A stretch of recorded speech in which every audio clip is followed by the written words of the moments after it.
Alright guys, give me a second. Twitch is not cooperating. I love Stream Manager. Okay, let me get rid of all this. Okay.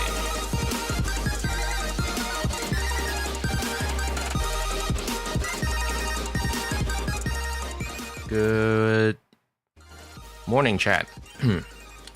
I am. Oh, that's awkward. Hello. Wait, where's the V? There it is. Okay. Yeah. I am slightly late to the stream. You know what's new? Am I right? Yeah, I'm late by like 40 minutes. Oops. Look, I overslept. I might have dismissed the alarm a few times. Sorry about that. Let me grab a few things before I share my screen.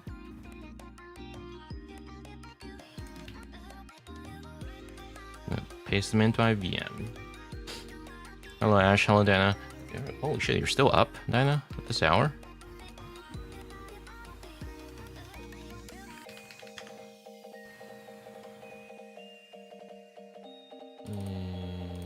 Okay, here it is.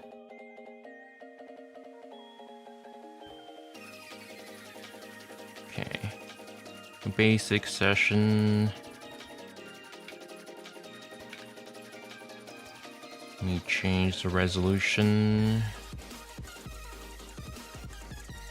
Make this bigger for all of us to see. Okay, now I can share a screen.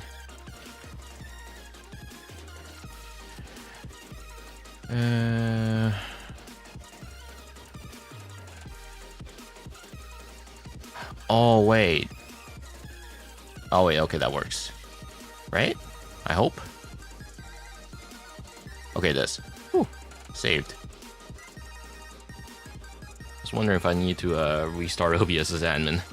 Because VM Connect usually runs it as admin. Okay. We do not talk about sleeping schedule. Well, I hope you rest well tonight when you do get some sleep. Because I hope you're not staying up specifically for this. All right. So, let's give a little background. So, oh wait, hang on. A few more things. Probably include for this thing. Sec.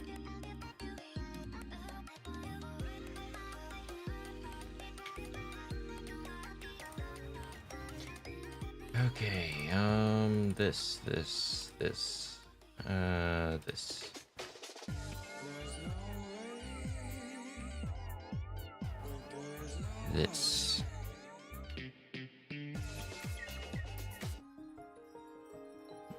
Okay. Okay. Try this again. Okay. All right, we have a few things I want to talk about. So first of all, let me turn on the internet, actually. Let's first talk about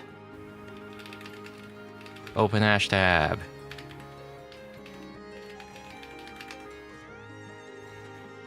So, yeah, my friend's tooling, let's just put it that way, has been taken down by GitHub. So it was like 2 a.m. or something. I noticed in my email, I got a notification on May 9th from GitHub. DMCA takedown notice for my fork of the OpenHashTab. Hello, we received a DMCA takedown notice regarding your repository, which is not really mine, but a fork of it also counts. As such, we have disabled public access to the repository. The notice has been publicly posted at here. If you believe your repository is disabled as a result of mistake or misidentification, you have the right to file a counter notice and have the repository reinstated. let's right, last time we established that Edge is not working for some reason. Chrome. Let's take a look at the DMCA notice. I want to be clear. This DMCA notice we're about to read is unrelated, or at least not confirmed to be related to what we're going to be talking about today. But I think it's important to get the context out of the way. Let's look at this raw. Okay. So essentially what happened is someone filed a fraudulent DMCA claim to OpenHashTab. Now, before we go on, I think I'd also like to mention what OpenHashTab is. OpenHashTab is a little tool that you can install, and that adds a little context menu to your that adds a little entry to your context menu. Adds this hashes button, and what it does is it gives you a list of hashes for the currently selected files. This is a much faster solution than some of the previous alternative toolings that we've seen.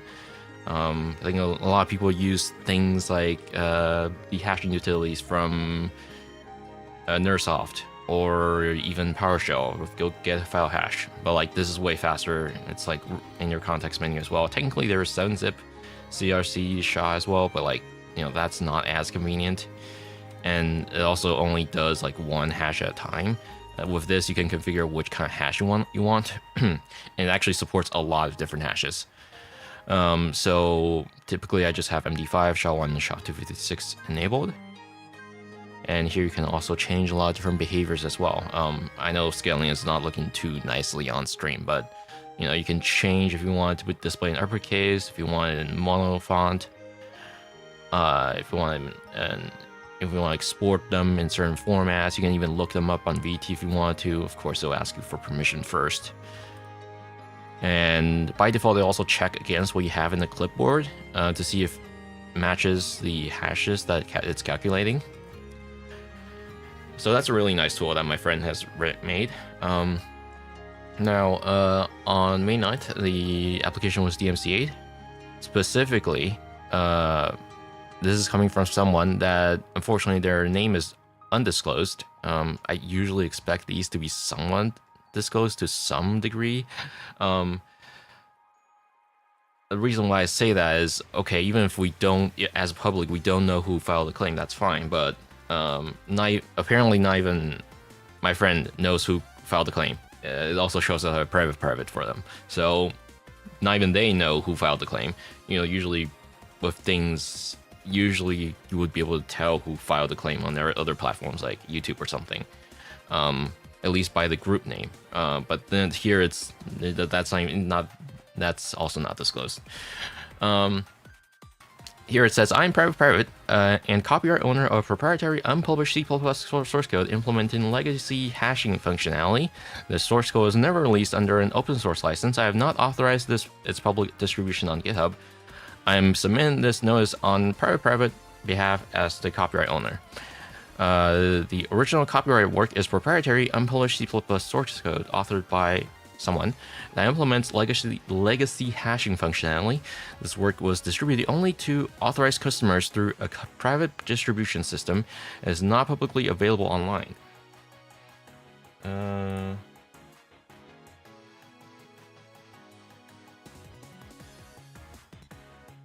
The accused file identified below contains code copied from that proprietary source code, or substantially similar derivative of it. So you might have noticed that I am pausing a little bit. I'd like to show you guys what that code is real quick.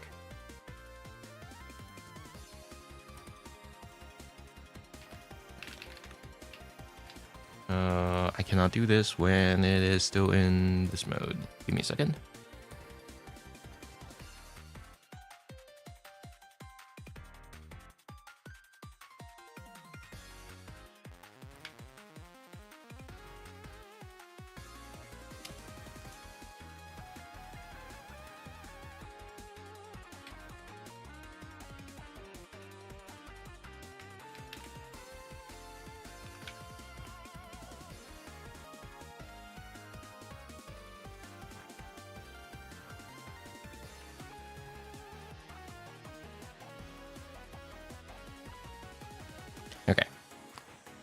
Switch this back.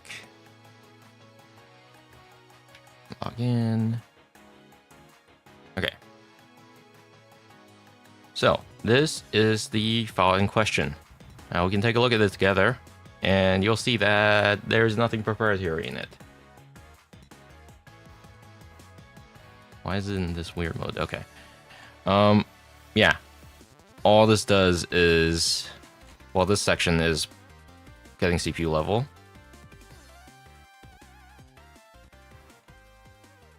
And as you can see, a lot of them are just, you know, things that pertain to getting certain algorithms set up. And that's about it. There's not even much of a calculation logic going on here. And double checked with NAM. It was like, yep, there is nothing proprietary in here. It's just code. It's just open code that he wrote himself. So this DMCA takedown is dubious at best. The accused project is designed to defeat private access control measures by publicly redistributing source code that was available only through private customer only distribution system. So I believe what NAM said was they believe this was coming from someone they knew, but they don't entirely have high confidence in it. But they don't believe this is takedown on behalf of a that is going to be related to our malware. So the reason why I'm going through this DMCA is because 2 days after that, now as you'll see, this link is no longer live. Someone else has took it down. Either GitHub themselves or someone reported it. But 2 days after the DMCA went live,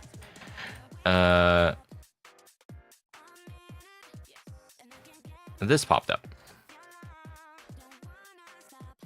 Someone registered the OpenHashTab file name, username, and they made a, well, technically not a username. It's a project. It's an organization.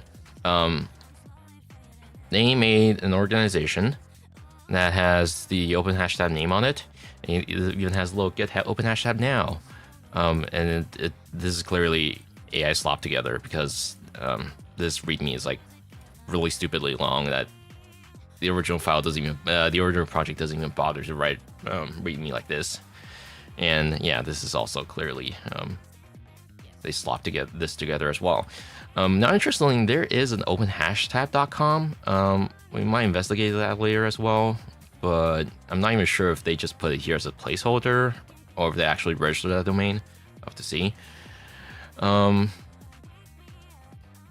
So I was made aware of this because NAM messaged me on 2 days ago. It was like, hey, want to look at some malware? I was like, okay, well, what's up? It was like, yeah, so someone's pretending to be OpenHashTab, and I did briefly rap about it because I was planning to talk about the whole thing on stream.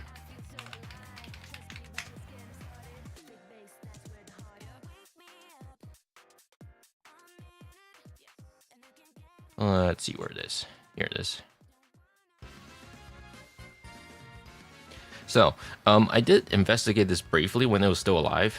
It was still alive on the 20th or 19th, because it was basically like, it was 20th midnight or something, if I remember correctly. I was like, okay, you know what? I'll take a look at this quickly. I didn't think it would be taken down this quickly, though. It was like shortly after that, I think the organization got taken down. But I was able to take a look at it real quick prior to that. So I don't remember where specifically that button goes to. I think it goes to here, but I don't know if that's still alive. Let's take a look. Yeah, that is down. That's been taken down. Monitor Suite. I think this one is also taken down. Basically, what it does is it does a bunch of redirects. What happens is it'll show you this page. Actually, before even showing that page, it'll show you we have a few HTML files here that we can take a look at. So this was hosted on Monitor. As you can see, it will run through this validating session thing. And then shortly after that, it'll redirect you. Now it's supposed to redirect you over to, we take a look at the source code here. As you can see, this is all very neatly laid out. This also feels like it's vibed together. As you can see, it's supposed to go to, for Windows, it's going to go here. For Mac, it's going to go here. Now, the redirect was properly working when I was still using it, but this has now just redirects to certain websites. I think for the Windows one, it redirects to thread specifically. For the Mac one, I don't remember which one that redirects to. I didn't investigate the Mac one, unfortunately. Oh yeah, that for some reason it just downloads a file, but really all it does is also does redirect. But I think the person that wrote this had a bad content type header. If we take a look at what's going on here, let's do v user agent. Let's check what user agent is real quick.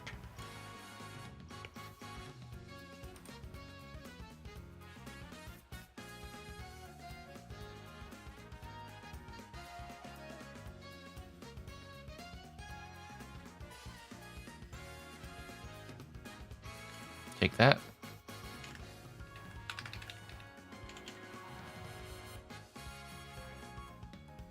We go over here.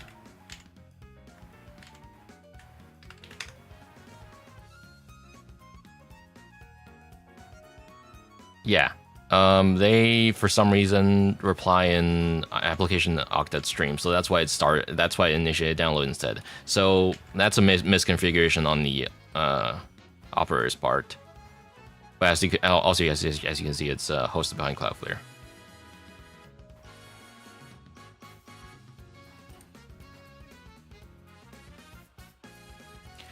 So, since we don't have access to the original, we know, I can still tell you because I have the capture of what happened.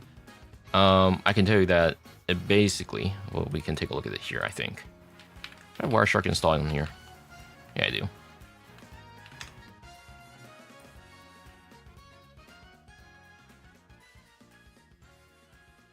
We can take a look at, well, we just take a look at DNS really. So what happens is it goes over to this Django-thing.com, and then it's supposed to open the Google Script app as well. This is also unfortunately down. I'm not really sure where this app URL was, what this app URL was doing before. But oh wait. Actually, I do know. So this app URL was being used as a beacon for the actor to be like, hey, I know someone visited the site. So what it does is it actually does a little quick fingerprinting. So it does that by checking the current page. Also, it runs a detect OS by checking if I remember correctly, where's detect OS? Here. Yeah, it just takes a look at it through user agent. And what it does is it sends this JSON package for the current page and your OS, and then it creates a new image in the same page. It creates an image because it's like the least suspecting part. Well, what you'll see in a lot of different malware is that whenever they want to do beaconing, they usually just do a one-by-one image creation, and then set the URL to whatever the link they wanted to visit to, and then it just appends the JSON package through the get parameter and also add a load date now. So that's what the Google app was used for. Unfortunately, the Google app is down now. This is often used to notify the attacker that someone is visiting the page. And usually what they'll do is they'll also log the IP separately. Technically, they can see that from the request already, but sometimes they'll do that anyways. This is not uncommon. Like this kind of tracking technique is also used in marketing emails as well. So if you, like for example, if you have emails that are coming to you, what the marketing or SSO, sorry, what the marketing agency would do if they're using such solution is they'll embed a tiny tracking pixel or beacon using the same 1-by-1 image technique. They'll embed it in the email so that whenever you open the email, they'll notice, hey, there's a request coming from someone. It's like, okay, we know the customer has opened the email now. One way against that would be to disable remote content in your email. Now, in this specific case, though, typically what you like to do when visiting any web page, it's recommended that you have no script on, because this site clearly requires JavaScript to function properly, and if you have no script on, then it doesn't do anything that the HTML doesn't already do.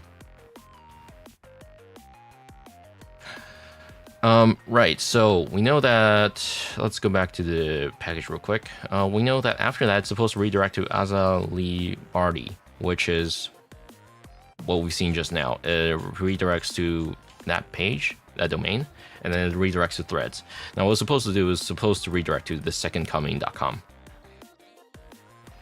And we can see from the export objects here, you can see that it's supposed to go secondcoming.com, and then it's supposed to open up another page. Let me open up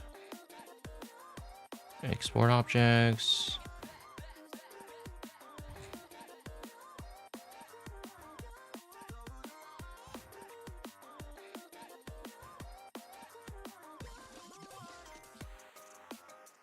Yeah, here it is.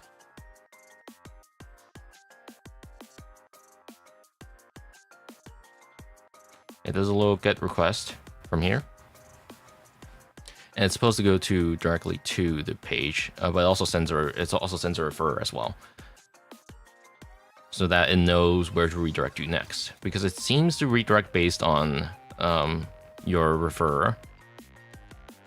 And it does that, and then goes to the next place, and then it's supposed to take you to this randomly generated path with the original GitHub IO page appended to it.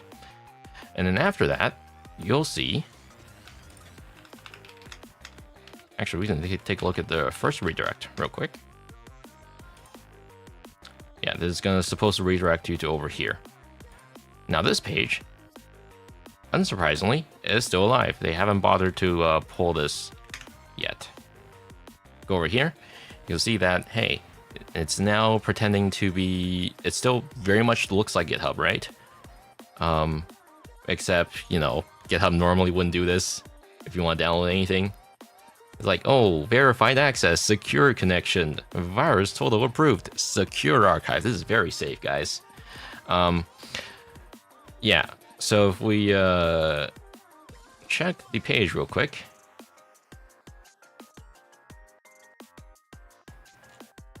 There should be a script section.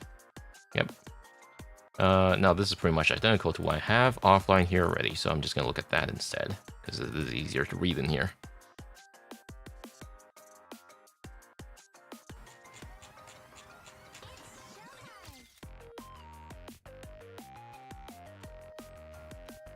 Okay, so format, as you can see, it does a little it creates a new title based on a domain. So we check here, and it's not even using the correct casing. And as you can see, there's Cyrillic text in here. So we're already off to a good start for possible attribution. So this is possibly a Russian-speaking actor. Now, specifically, I assume, based on how neat the page looks, I assume what's happening is, as you can see, is based on the very neat, and also sometimes it just randomly changes to English. This looks like it's AI generated. Because there are a few telltale signs of LLM-generated websites or code in general. So language is the first thing. Usually it likes to write in English, and sometimes it'll just randomly, code switch to a different language if you're communicating to it in a non-English language. So what I assume what happened here is the actor was talking to it in Russian, and it just randomly sometimes switches over to English or other languages based on because LM is very easily influenced by the user's input language.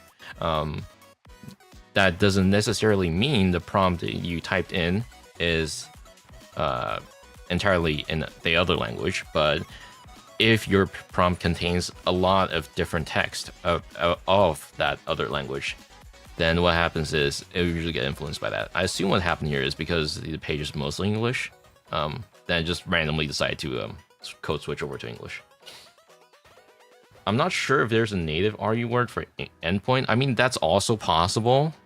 I can't say I speak Russian, but outside of that, though, there are also a few telltale signs. It's usually when things look a little bit too neat. And when the JavaScript is also like pre-fi like this. Well, you usually happen when you what usually see in phishing kits or scrap together sites is that you'll see the JavaScript is usually not that great. It's either completely minified to the point where it's like, okay, this looks like just another minified script, or it's unindented, inconsistent indentation, random comments scattered all over the place, things like that. That's when you can tell it's probably written by someone. Now, of course, that's not a reliable indicator. All I can say is possibly LM generated. Regardless, though, we have one signal here already. We can confidently say that there is Russian-speaking locale in here. That doesn't necessarily mean that the actor is Russian, but you know, when it comes to anything threat intelligence, what you need to know is that everything is a piece of clue, right? Which clue gets used is up to the researcher. So here I'm just gonna put a pin in here and be like, okay, I've noticed that there is Russian text in staging site JavaScript. Okay, and then what happens is when you click on download, take a look at the network tab here. It'll just take you to a download archive, and apparently also checks for a user code.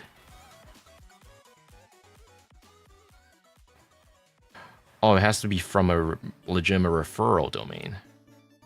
Get URL info, where's that?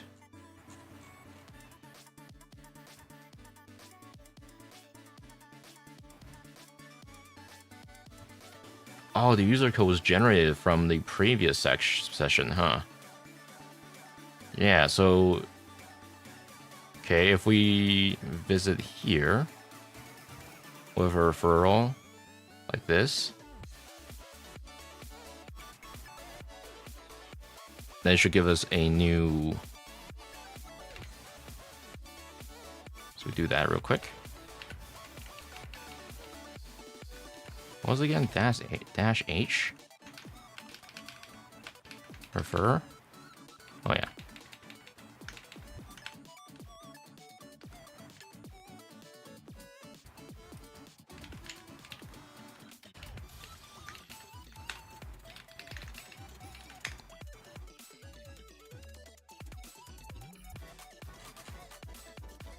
So now that should give us a new user code, quote unquote.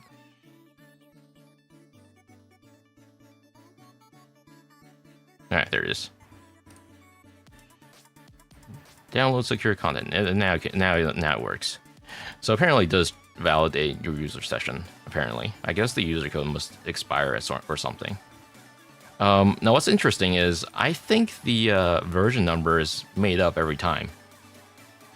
Because here it says 6.52.3. The original file that I downloaded was 8.24.1, and the OpenHashTab doesn't use either of these really.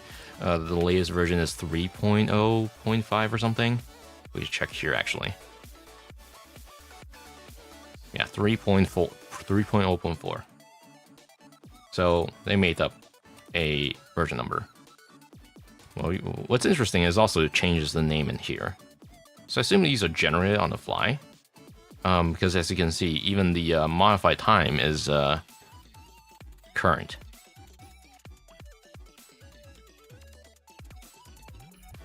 Now we can actually take a look, since we have two file sets, we can take a look if they're any different.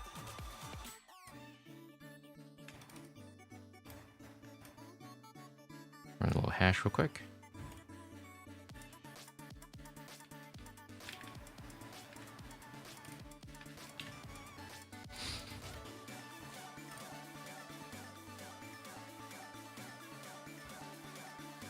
So the plugin host, that's not even there when the other one. The agreement one is the same. The GitHub about is the same. The icon GitHub is the same. libcurl, oh, actually that's different. There's also a network stack DLL. So if we take a look at these real quick, you'll see that these large files are just there to pretend it's a file of some kind.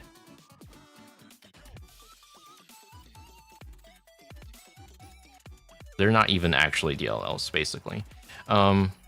This looks vaguely like code, but it's not really. I can tell from the patterns.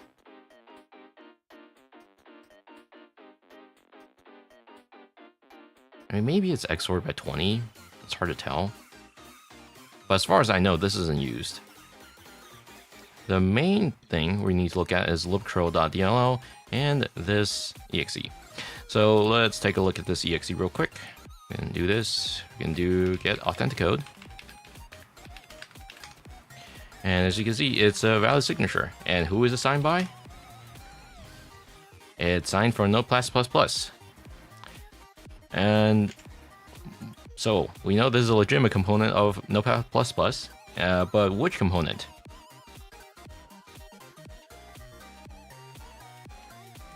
Let's take a look at the resource section, shall we? All right, yep, here it is. So it's gup.exe.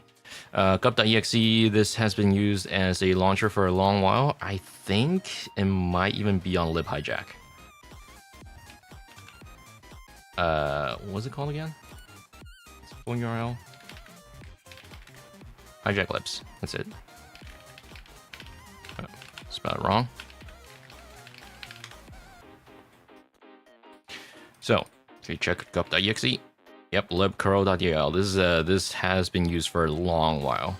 I think the earliest I've seen was like 2019 or something. Oh wait, was that the one that added this? Oh.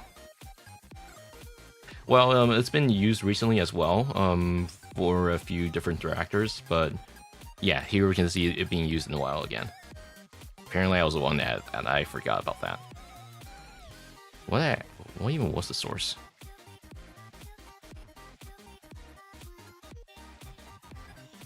All right, Chrome.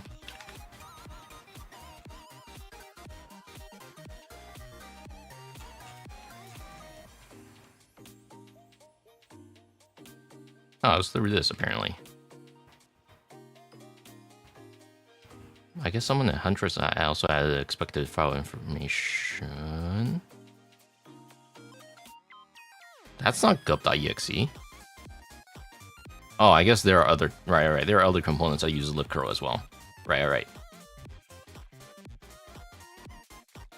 Yeah, because the way the thing is set up on hijack libs is that it's the main file is the DLL, not the executable. It's just this other file also happens to use libcurl. There are a lot of things use libcurl actually. Anyways, we're getting a little off track here. So we established that this is a legitimate DLL. If we take a look at imports, you'll see that it imports libcurl. So libcurl is the main thing we need to look at here.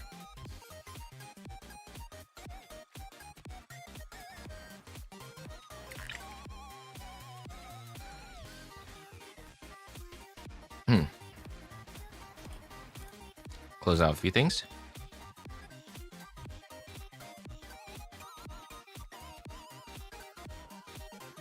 Now I'm going to keep that investigation note. Before we go on, I need to get some water. I'm out of water apparently. I'll be right back. Oh.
I have kind of returned.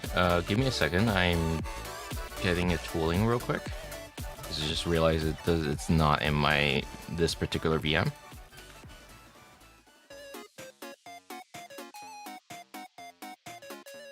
Give me a second.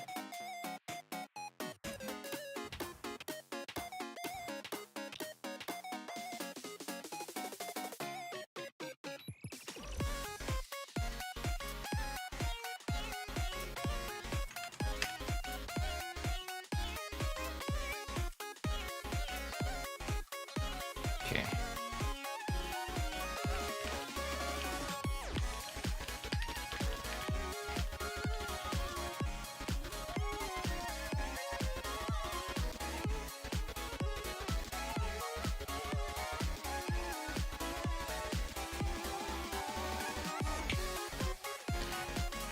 All right.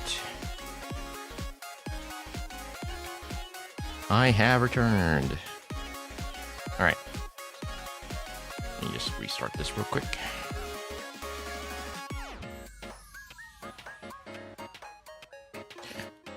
So, without even analyzing this, I can already tell you this is probably a stealer, because that's usually what these things are.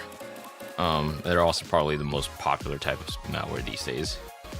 And also because I kind of cheated before, I kind of did look at the network traffic and did send out a package. Seemed like sealer to me, but we'll find out.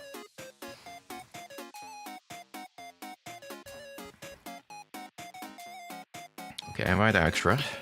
Cool. This should help us find suspicious call site.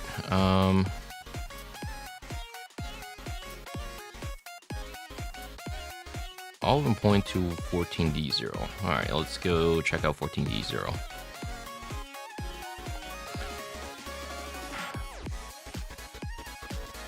Man, I'm not used to IDA being this tiny looking. This is very cramped. Do I have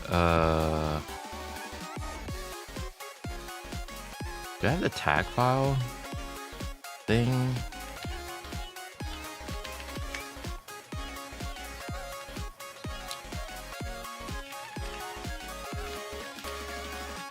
Is that how you spell her name? Fuck, I can never remember how to spell her name. I'm sorry.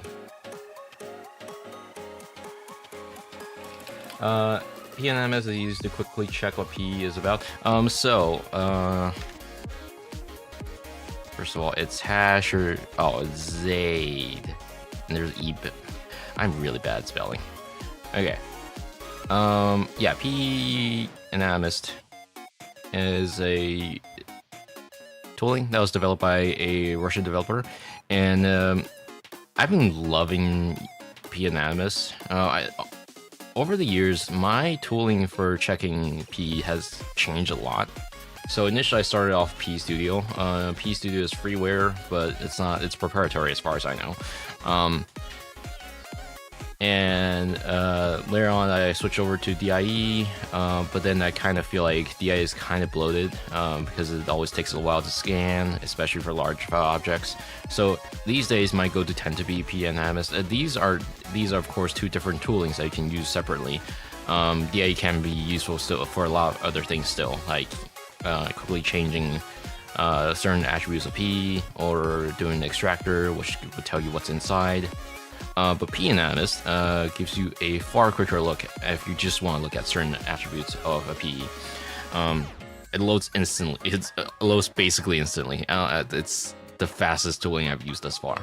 But it gives you things like imports, exports, debug section parsing, TLS, the resource section view, etc., etc. It's all very nicely done. The main thing I like about this is that it also does also lists out the timestamp in a way that's actually good. So what you often see in P is that the timestamp value is sometimes either tampered or they're using reproducible builds, and PNM is actually smart enough to figure out what a reproducible build hash looks like. And what usually most applications will at best tell you, hey, this is a reproducible build. But what PNM also does is that it also actually does the calculation to see if the hash value is the one expected, the same as the one in the timestamp field value. Because sometimes what the actors will do is that they'll for some reason decide to change up the timestamp value anyways, even though it's using a reproducible hash in the timestamp. So we'll go in here, we will template repository, exe, install.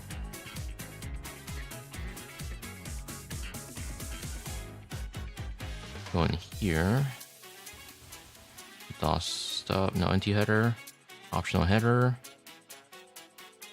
Should be a timestamp value somewhere around here. Where's the file header? Oh yeah. So if I change this value up, let's say I change it to 11 something, P and Atlas will be smart enough to figure out, hey, that hash value does not match.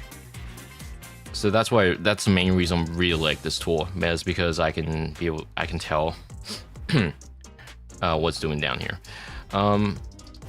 Ideally though, usually when I'm first triaging and assessing samples, I have my own script that does the same, that gives me a few key points about the PE.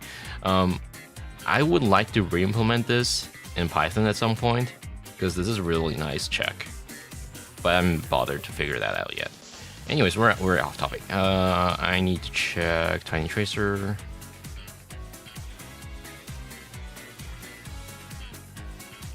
I need to check the tag parser.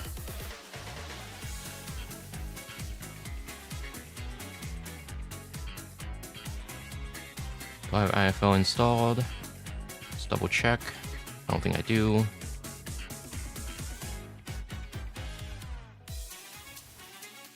And we could clone this real quick. Nope.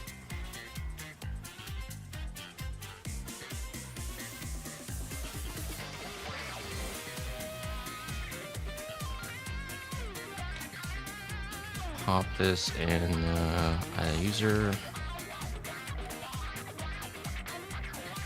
Okay. Yeah, I need to update this environment. I haven't used this.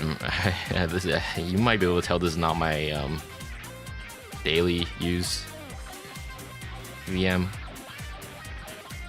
My environment typically doesn't look like this. Anyways, so what we're gonna do now, I'm gonna do a checkpoint.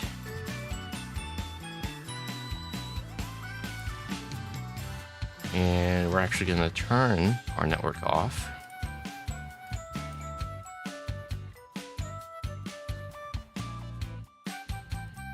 And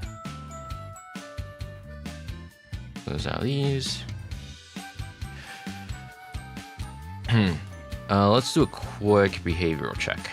So I'm going to use Tiny Tracer for this, because the main reason why I'm going to use Tiny Tracer for this is because I've noticed there are dynamically resolved APIs. As you can see in here, it uses a loader get procedure address, which is really just get proc address. Using pin will make my life a little bit easier. If you never used pin before, first of all, setting up is a bit of a hassle. But what you need to do is you need to go to Tiny Tracer INI. And oh no, wait, not Tiny Tracer INI. It's what is it again?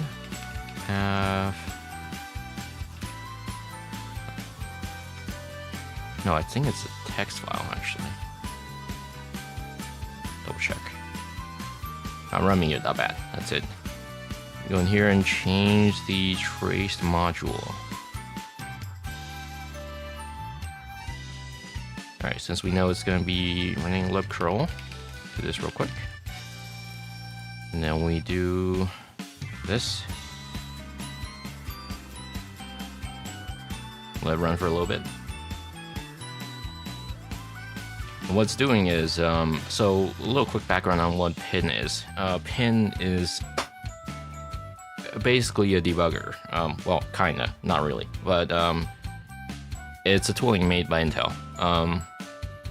And what it does is it's able to trace the API calls very accurately.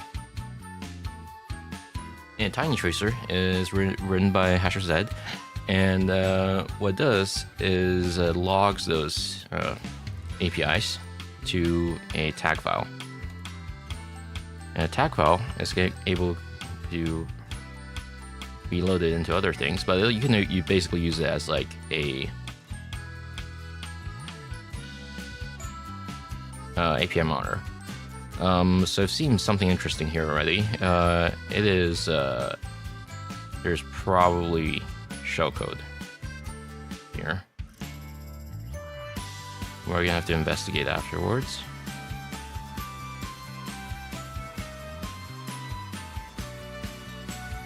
Hard to tell from here necessarily, but enum system locale. Whenever I see anything that starts with enum, the first thing I think of these days is shellcode execution via callback.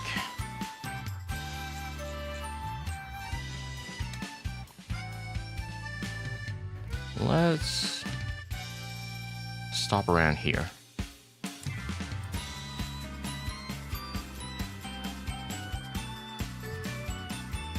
Was there a... Yeah, okay, there's an alloc here. So get file attribute for some reason. Alright, let's stop this real quick. Oh, it's already gone. Okay.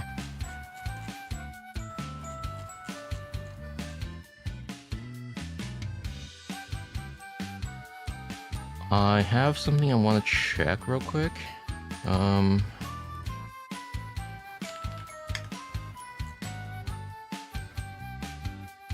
So there is a create file call here. What's neat about Tiny Tracer is that you can actually get it to monitor certain calls. Wait, I already have create file W traced? Really? Why is it not showing up? Huh. Well, regardless, we know what to look for in the debugger now. We'll run that. And let's set a breakpoint on these two real quick.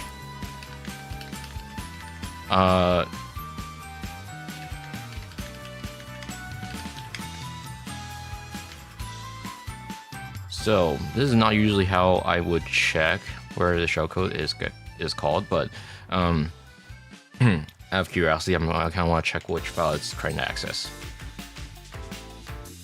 So it's trying to access...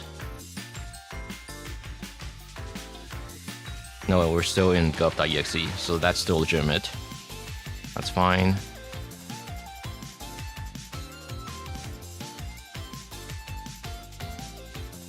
It's fine.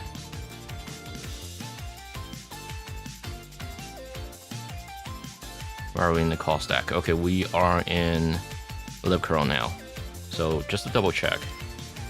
Yeah, those two were coming from gub, which is normal. So the get file attribute is the one that's called by libcurl, which is our malware.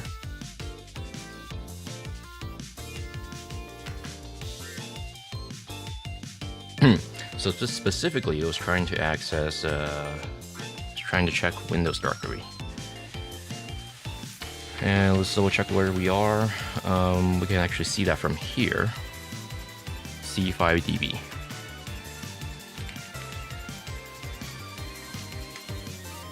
Okay, here.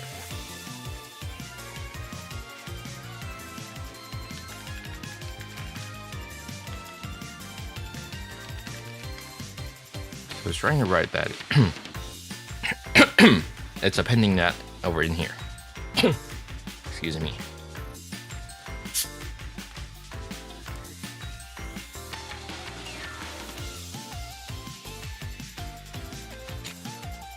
Based on this, I assume it's trying to collect victim data.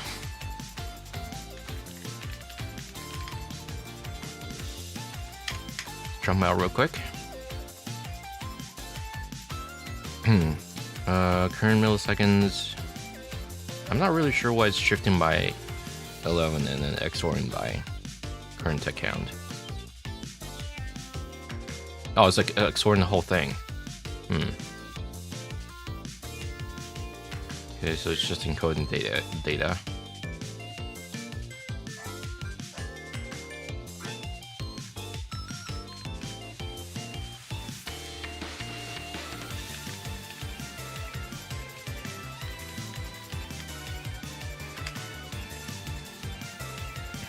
I assume this is victim data anyway, so we'll find out later.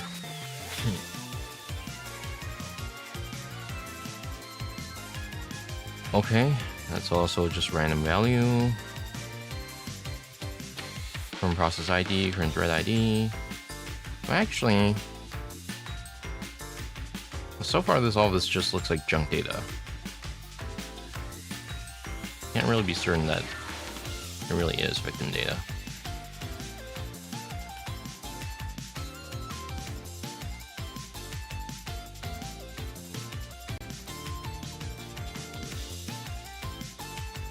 There's Cafe Babe, Dead Beef, Classic. I'm gonna unname that real quick, actually. So we're not certain. I assume this is great threads.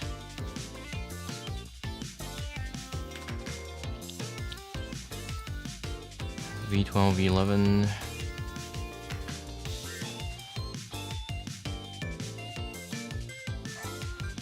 It's PV parsing.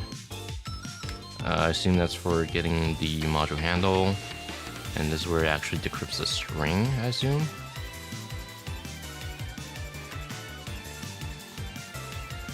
I'm so used to having IDA open on multiple windows. Yeah, all of these strings are decrypted at runtime. And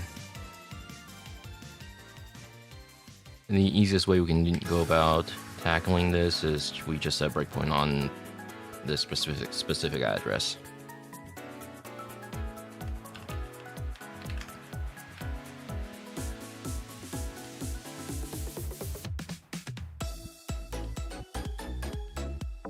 Okay.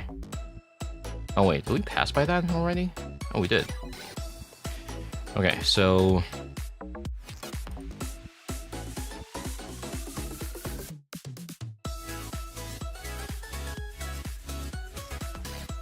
let's get module handle.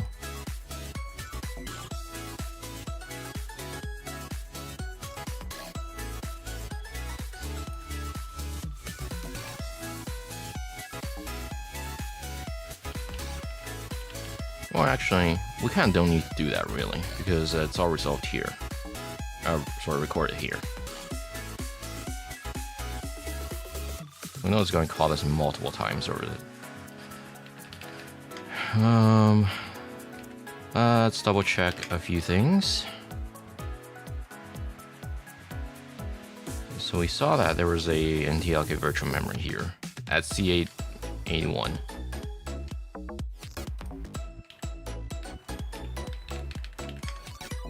Okay, so we know this is NTLK virtual memory.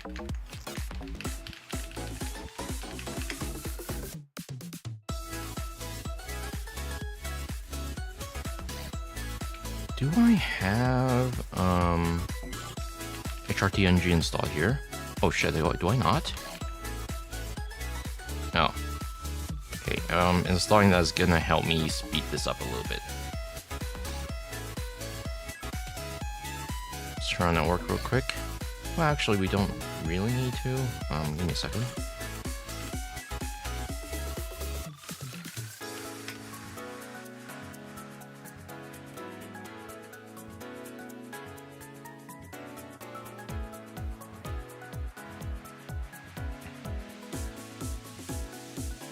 Gonna send this over to the VM. I did not mean to checkpoint there. Oops. I just made a spare checkpoint. Great.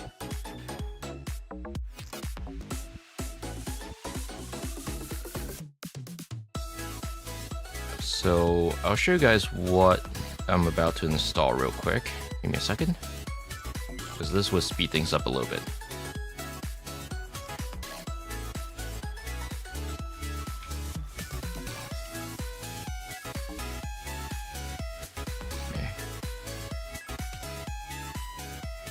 HRTNG.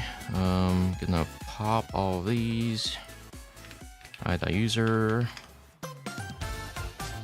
Over in here. Plugins. Pop these in here. We also need 9.1. I really need to update the IDA version in this VM.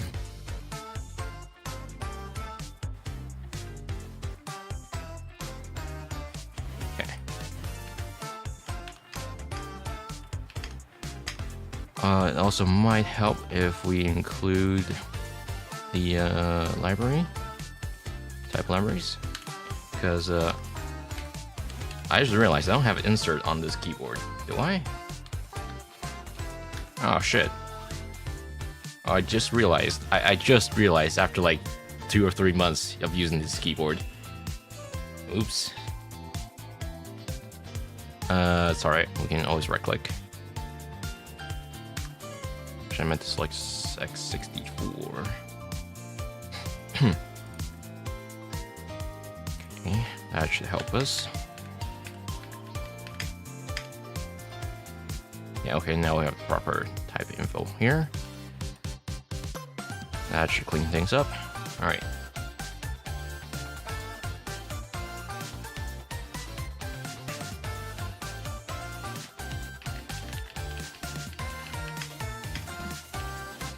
I can't spell.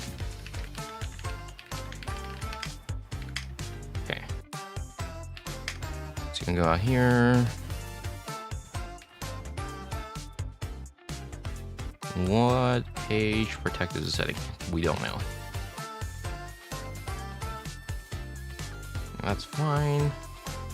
Let me double check the parameters of NDLK virtual memory. So we can pop into parameters.txt.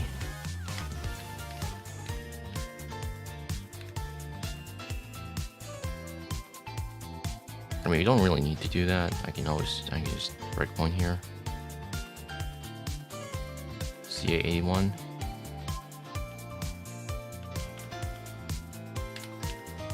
Nope, that's not what I meant.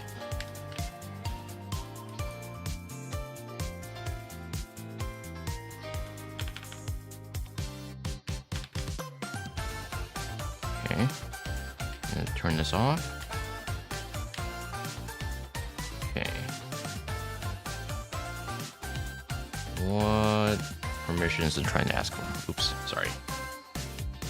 Where's my API documentation? Here it is. You know, I've been doing this for like 5 years, and I still don't remember the parameters for NTLK virtual memory. Virtualloc, sure, but not NT.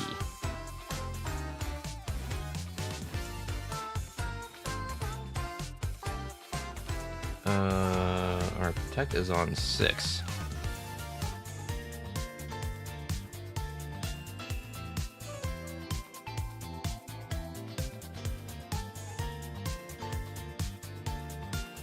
I think it's 4. 4 is read write, I believe. But we can take a look at following dump.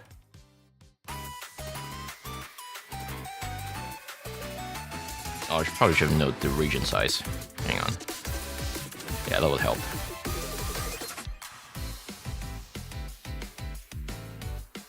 Region size is on 4. Okay.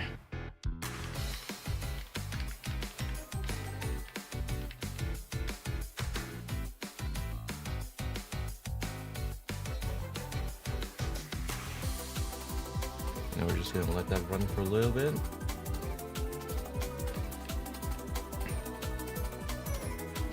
Okay. So, already we're seeing an MZ header already. I don't even need the size anymore. I can just do this. Binary raw, please. 9,000, 9,000. Dump. All right, and then we have the next stage already. Cool. Move on to the next big thing. Ooh. That's not good. No, actually, it's still built fine. It's not that bad then.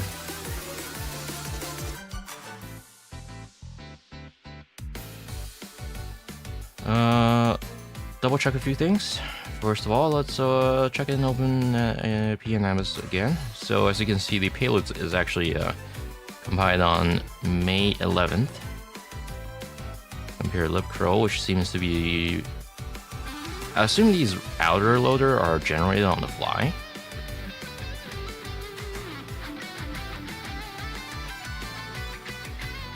Anyways, so we know this is the actual payload. Wow, the load config is very much in... I was gonna say intact, but no, there's nothing here. That debug table has been scrambled, including all this.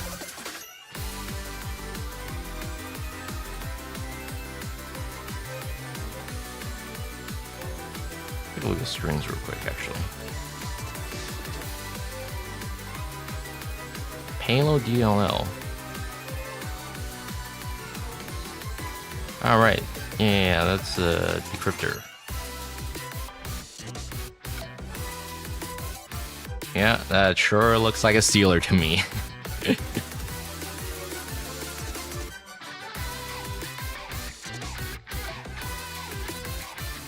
Alright guys, this is a ripe for Yara. Anchor. Cool. Any type of information here. And none that's really useful. Right.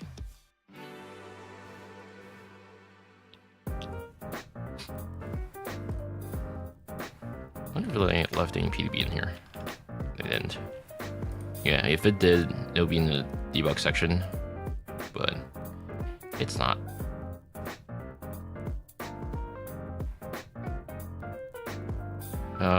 Want to double check with the IE extractor. Yeah, there are submodules in here. I kind of suspected that. So let's also take a look at the submodule.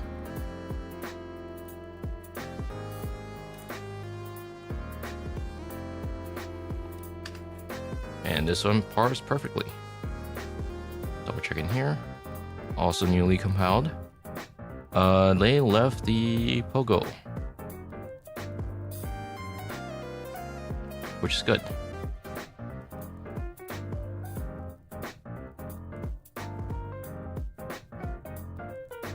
Because that also gives us a timestamp clue as well. Usually this timestamp will be enough, but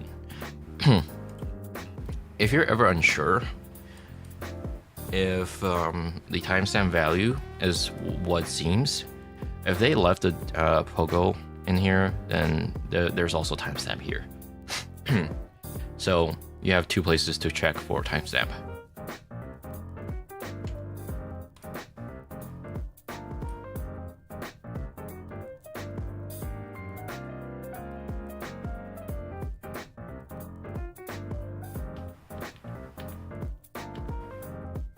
Payload.dll.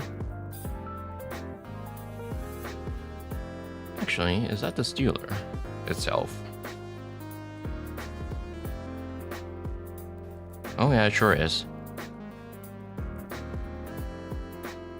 No, this is just for decrypting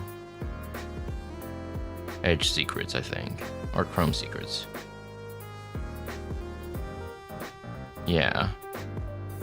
Yeah, it looks like it's this is ABE bypass, because it's trying to do COM communication. specifically just Edge? I don't see Chrome in here. Whatever, it's fine. Let's get out of here. Well, actually, try to find out where the thing gets called.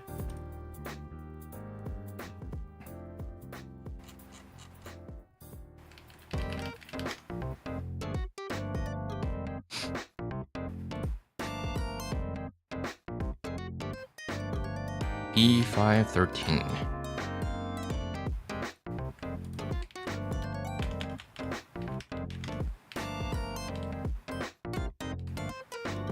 All right.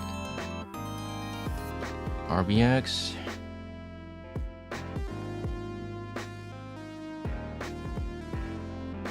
So that's the entry point. Yep. And now we're done here. Let's get in here.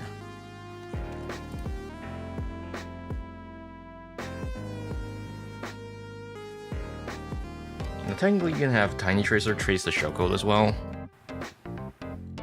but I don't think we need to.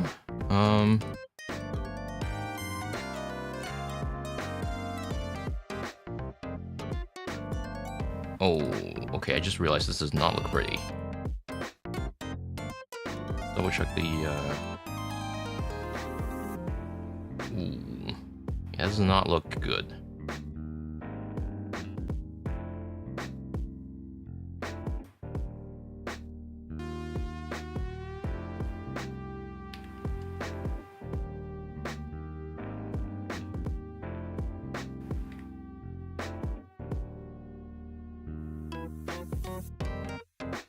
Let's double check the rebuild real quick to make sure to see if it looks any better.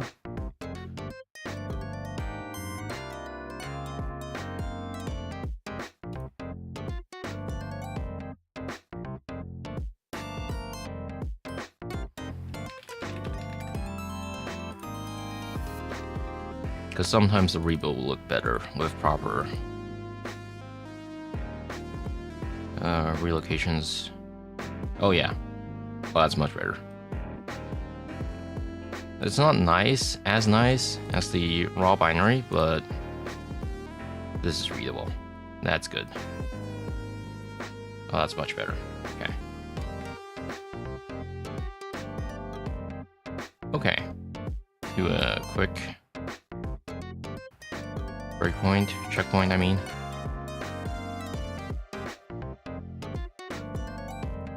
How's my storage? Okay, we're doing fine.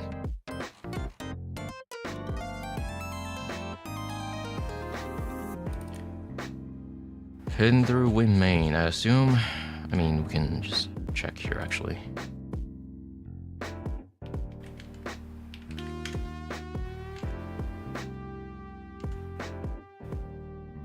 Oh wait, wrong file. Yeah, it's going through start. It's gonna go in here, and then it's gonna hit Win main. Yep. Address? It sure looks like an address, but it's not. I think it is, though.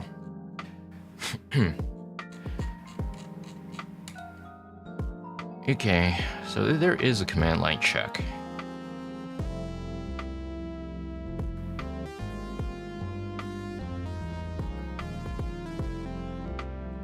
I wonder what the -B switch does.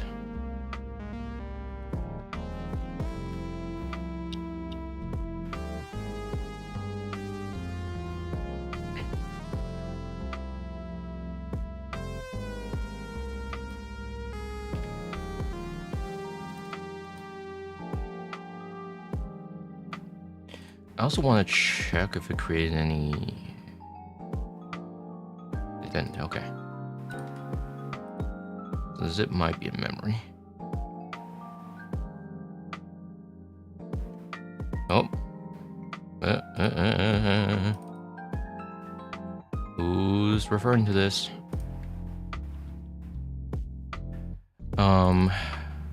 So for those unfamiliar,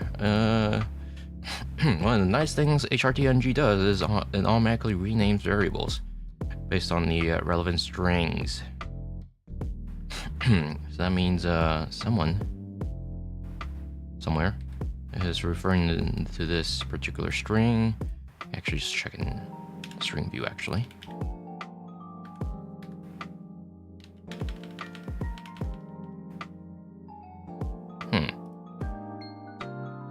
Okay, it's not present in string view. Wait, do I have I don't have Unicode on. That's why. That still didn't help. It's fine.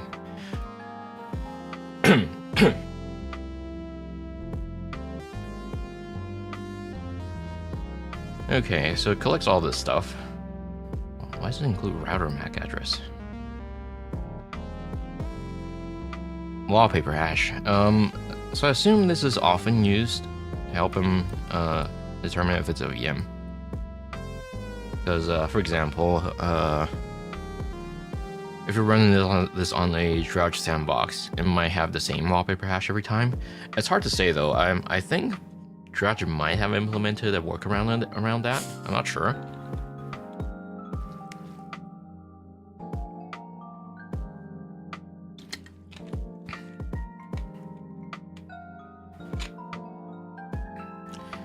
Install app.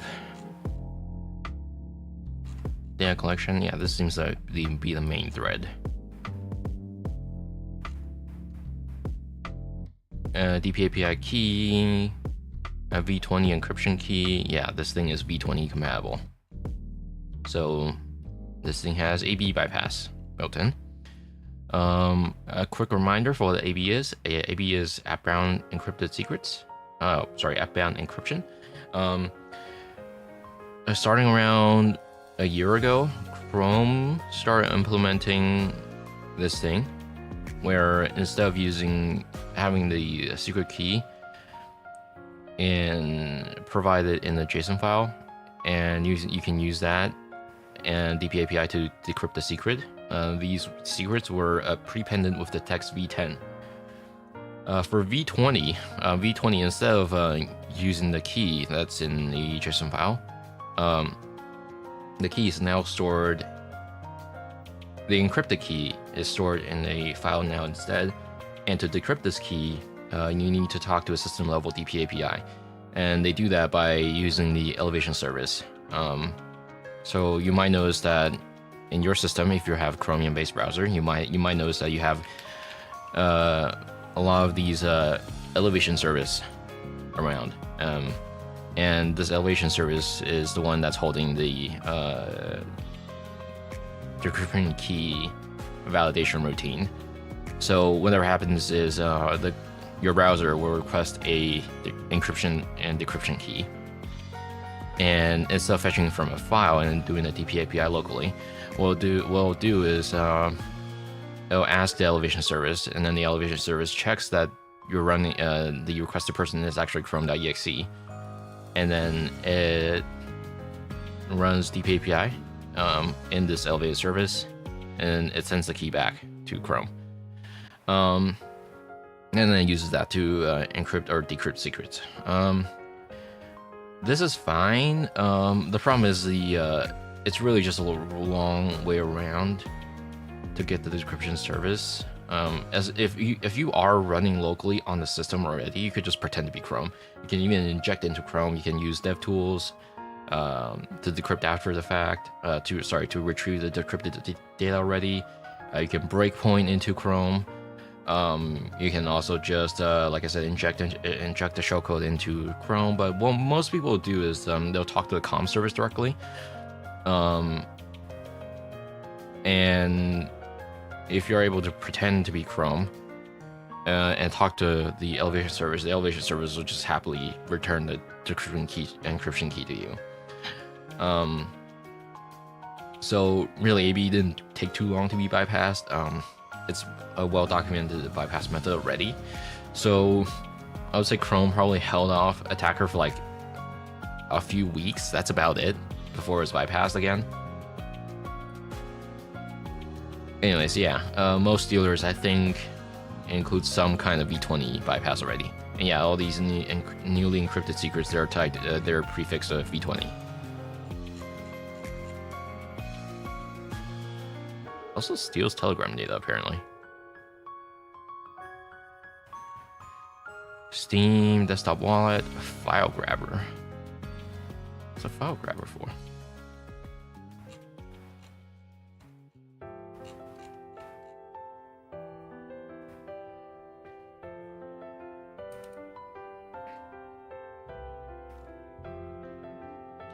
I'm wondering why they've gone through the effort of encrypting the strings on the loader, but not the payload.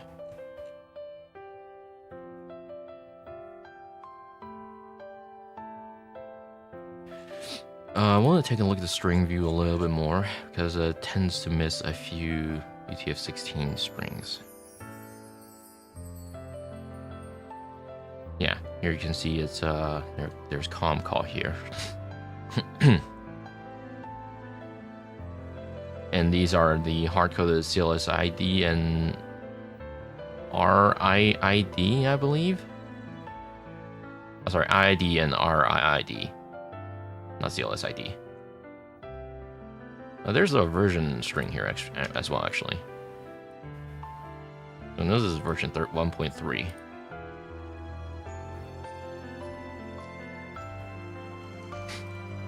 I want to clean up some of the strings here. IDA sometimes doesn't pick these up, unfortunately.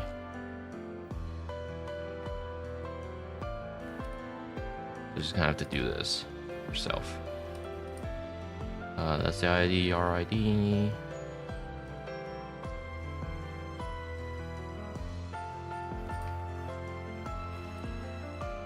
Actually, no, they weren't.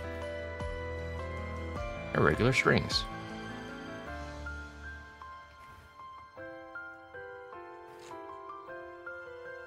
I have a script that fixes this. I don't think I need it here yet.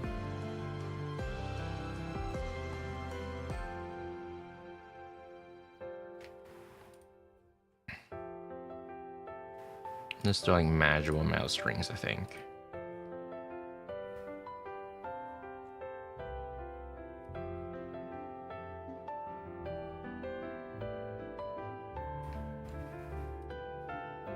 So does it claim its name anywhere around here?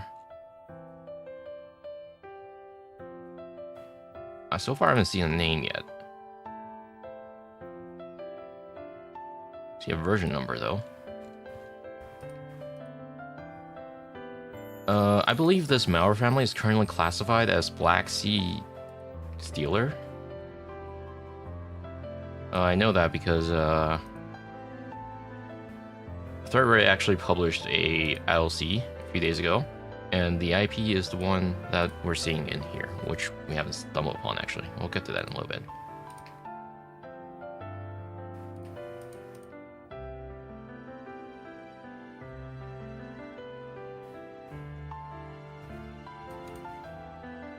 Target's a lot of different browsers. Damn. Firefox? People still use Firefox? I mean, Pale Moon I can understand. If they're targeting all these niche browsers, why is it not targeting Library Wolf or something?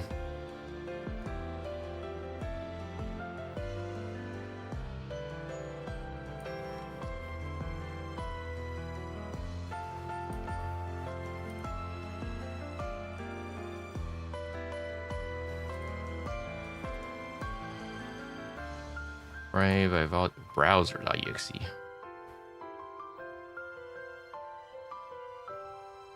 What browser has the browser.exe moniker?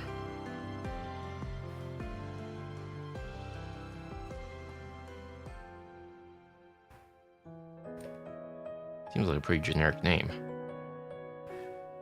Messenger Max. Actually, I'm not sure what Max is. I assume it's another messaging app. Do people install their Steam in D and E? That seems like a strange... Are they using fixed location? Why not just enumerate it from registry? Oh no, they are. Okay. I guess these are just fallback paths.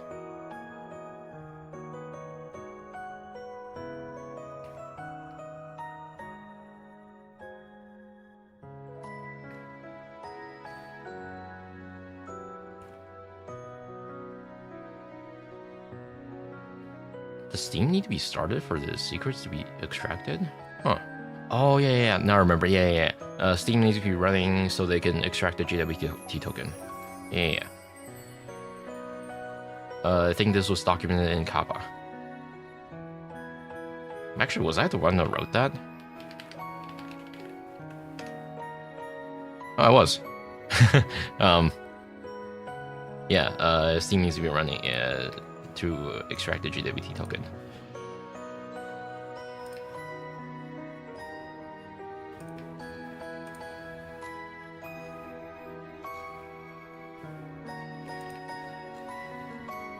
And it also exfiltrates these file types? Hang on.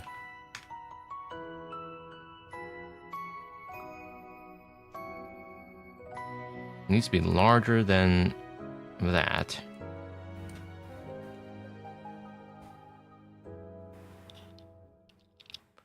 I mean, if they're stealing files like these, why are they not stealing KDBX or something? I mean, maybe they are. We haven't gone to that point yet, maybe. Oh yeah, password, seed. Whatever that means. Turn on networks real quick. We know the malware only runs once. It already ran when we were offline anyways.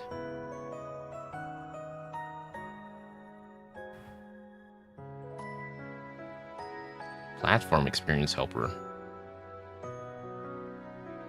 I know that's probably a legitimate Google component, but like, when did that get added? I mean, I don't use Chrome, so I don't know.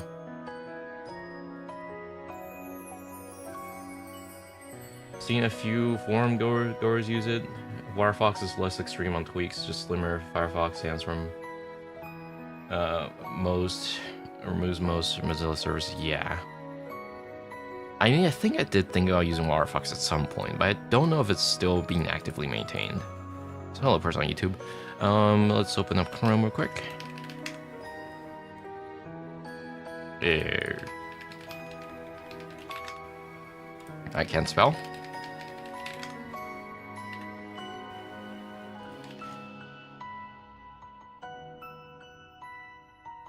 Huh. Okay, yeah, these are Russian file names. And non-English text tends to be skipped by IDA by default. So you, after you've done those, you need to rebuild the string list.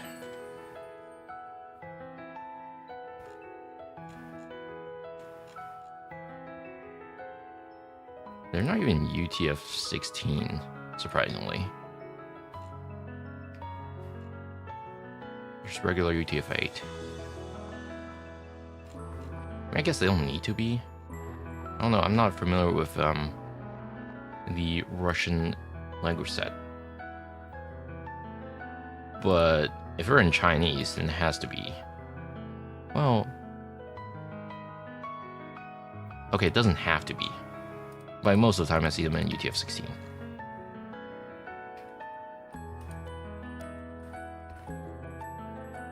Okay, so we know this is where it sends the file. And this is where it creates a zip archive. Does it create file anywhere? Does it stage locally first? Or in memory? At least that's what it looks like. I didn't use it much. Didn't feel like punching a hole through its flat pack or my password manager. Yeah, I personally just stick to I personally use LibertyWolf more. Should I be mentioning about that? Whatever. Let's set a breakpoint here, actually.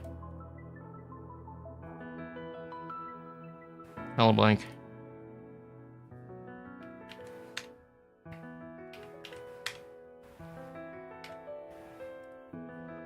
Remind me before I ever hit restore on the checkpoint. Probably back up the IDB.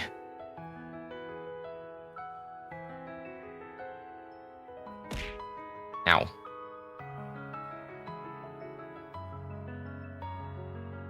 Oh, there's my IP address. That's fine.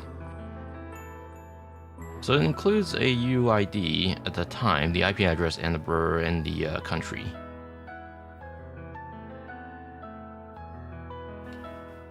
User information.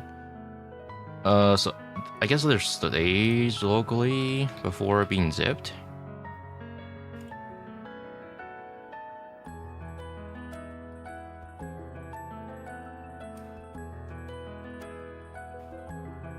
Ah yes, steal my pictures, will ya?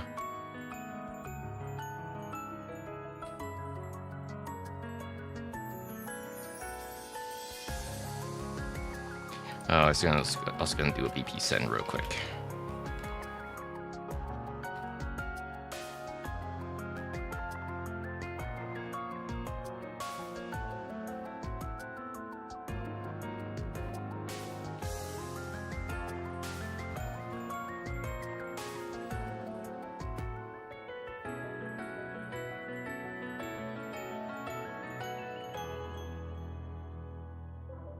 So the best way to ward off against these attacks is, well, first of all, maybe don't use Chromium. But second of all, if you do want to use Chromium, my suggestion will be running these Chromium forks, Chromium itself, in FREO profile mode, so that the profile is discarded every time you close the browser. Another way would be linking your profile directory to null. Well, maybe not necessarily null, but like a temp directory. Now, obviously, that doesn't really help that much whenever the browser, if the stealer is running as your current section is still active. Obviously, linking to temp is not going to help too much, but what it does is it at least prevents previous data from being leaked. It's like only your current session and the relevant cookies are being stored in there. Ideally, though, I would recommend using Firefox or its adjacent families in general, because Firefox by default is not that secure either. In fact, it uses a hard-coded secret by default, but you can change that. If you use primary password, that is a feature that is in your Firefox. If you use a primary password that is strong and secure, what happens is instead of using that default hardcode credential, you'll use whatever you have over there instead. So stealer can take that file, but like it won't be able to decrypt it.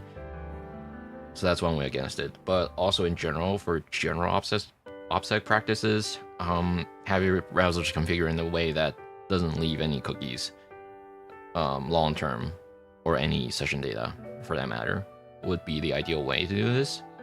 So like for example, my browsers, none of them store anything. I have them, it's a very janky setup, but I have a bunch of symlinks set up. But the way it works is that I'm not gonna talk too deep into it, but like basically whenever I close the browser, everything is gone.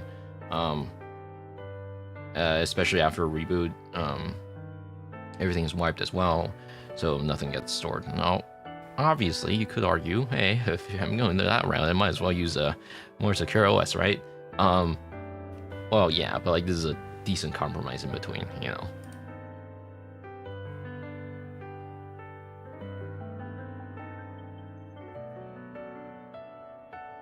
Oh, it just killed Chrome, I think.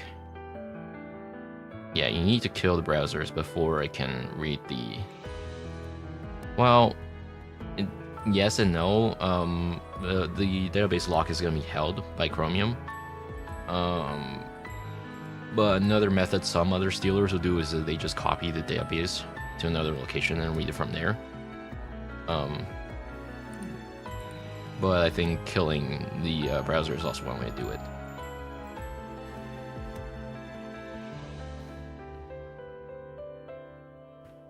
And now it's trying to go for Discord. Go for Steam. Bitcoin.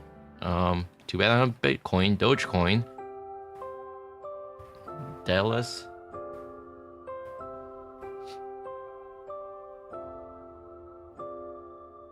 Failing YouTube mobile borked. Damn. Well, welcome to Twitch.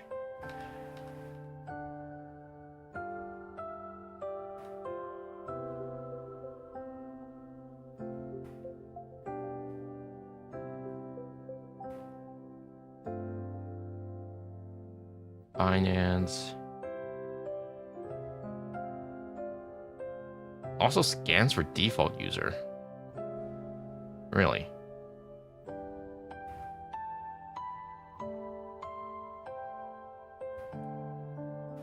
The second time chatter. That's right, they're on YouTube. Very important distinction.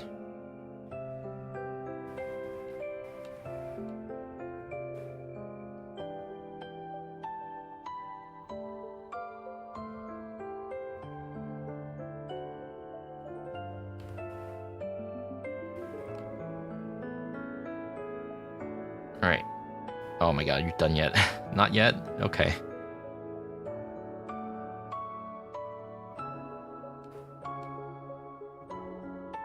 Okay, finally. Let's take a look at what's collected. Screenshot. Yes, you can take a look at my x64 debug screenshot. User information. There's my IP address again. Oh, there's that. Oh, Kick has the build name. Okay. What, like Android 4? Also collects, is that really my router MAC address? It's, sorry. This is not my real router MAC address, by the way, just so you know. Most of these data you see here, well, yeah, even the HWID. None of that is persistent. Don't worry about that part.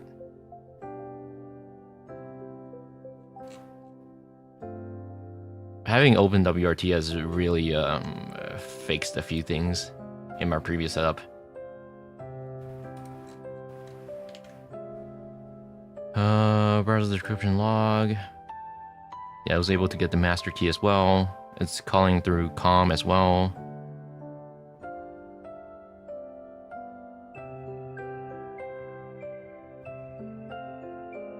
Yeah, it did have to kill the process. I guess it counts Telegram, Discord, and whatnot as browsers. Also stole some of the files that did match the file extension list, and ultimately took a screenshot. There's nothing in Discord.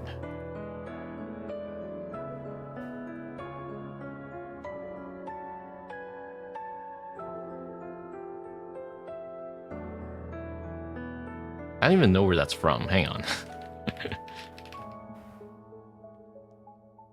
Oh. Wait, what? Oh, it's because it's using the whitelisted strings, right?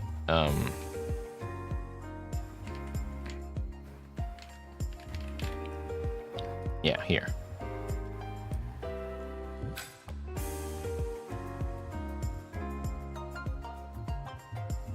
I don't really understand what that hotkey... Oh, keys. It matched keys. That's why. That seems like it's bound for false positives. Okay, well, have fun with that Python package file, sure. And yeah, the decrypted browser data is in here. Also sends the encryption key, v20 encryption keys.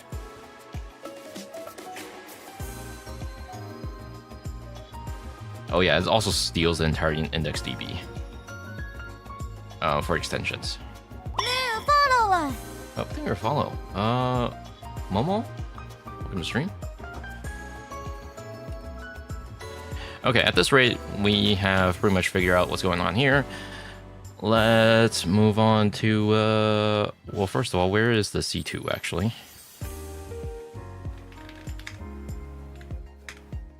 Double check real quick.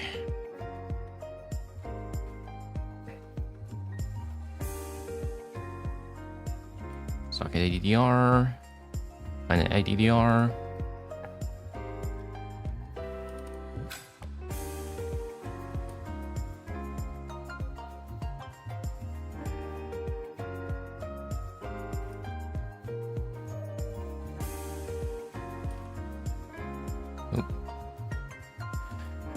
I've been watching you do REM for a while.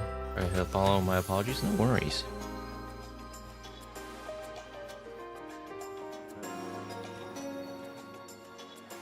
Welcome to stream.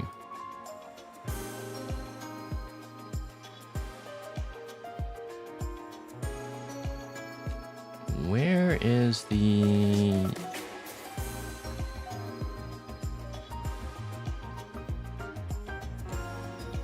C2 defined?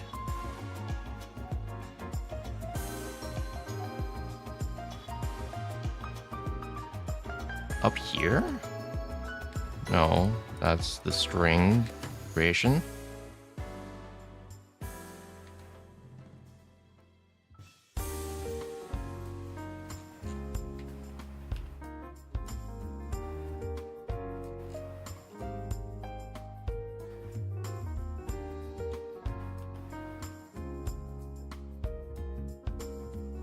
I don't think that's it, is it?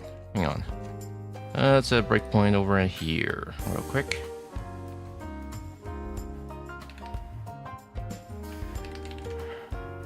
Oh wait, right in here.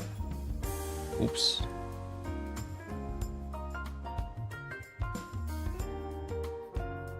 Let's check our call stack real quick.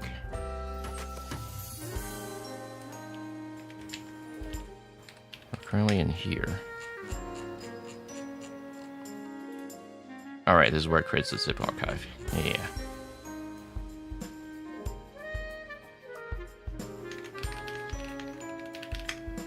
Thank you for naming the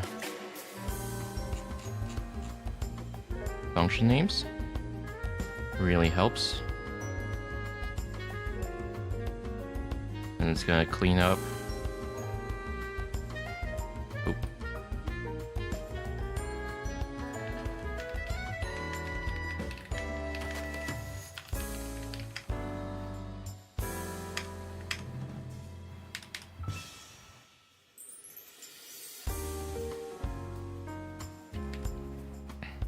That's normal. That's normal. That's normal. Send session started.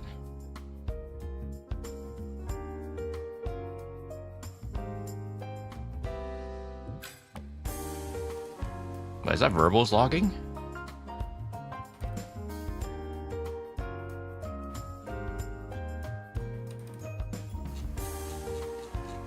Oh shit, I think it might be verbals logging flag.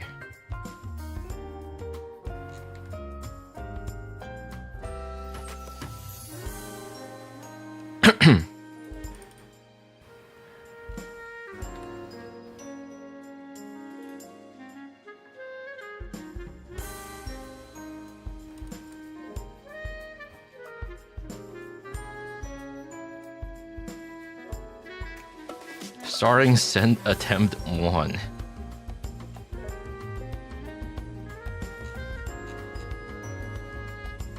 Could they not have... Why is the 1 hard-coded?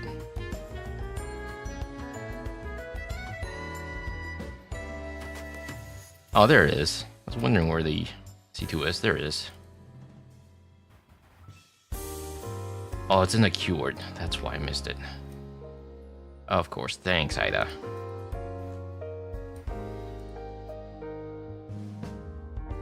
Well, that wasn't that hard. This is a very simple stealer. I mean, not super simple. It has like a lot of other things as well, but it's like not that bad.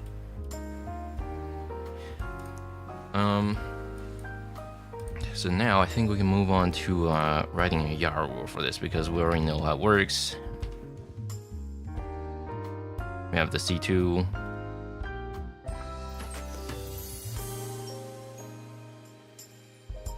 Yeah, I totally trust the authors. So this is currently marked as Black Sea Stealer on according to ThreadRay, and the K is spelled differently as well. I can turn on networking real quick, actually.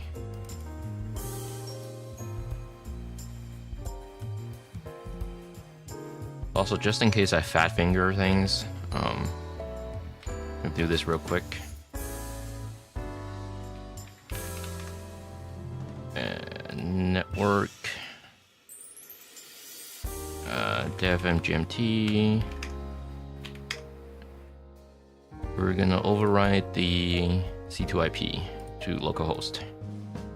You can do that by creating a fake network adapter that loops back to localhost. Do that by creating a new adapter, and you can just do this. Yep. And now we ping. Yeah, it's localhost now. Okay.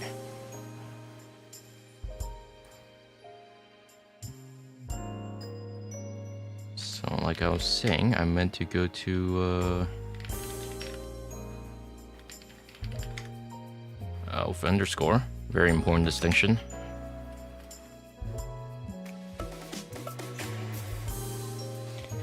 If we go in here, on the LC, this is the LC. So we know that also sends the thing to 5051 port. But yeah, it's being marked as Black Sea Stealer. There's also, and you might have noticed on the YouTube and Twitch title, I mentioned the word BoryptGrab. Whoever named this, I hope you name something better next time. This is very hard to pronounce. Yeah, this operation turns out to be identical to this one. So if we take a look at Trend Micro's report, this was back in March of the same year, so this is relatively new. Yeah, it also uses GitHub pages, and the file names are very similar to what we have. It's a file name followed by a version number, and it's a file. And sometimes even this GitHub.io naming scheme, which is what we have here. And as you can see, the TTP is pretty similar, but not quite the same. So we know from here, does this libcurl and then fetches the next section from resource based on this that we saw earlier. Basically creates a basically uses a resource on itself and then extracts the payload from there. And the TTP after that is different though. So I can't really confirm that this is necessarily BoryptGrab, at least based on this TTP alone. So I have to keep reading. The TTP is pretty similar, except that we did see a support email here before. But otherwise, it also uses the same fake README HTML, MD, and a fake .github repository. And then it does the same domain.com and then followed by random string in the JavaScript redirect. And then it also does this, which is similar to what we have.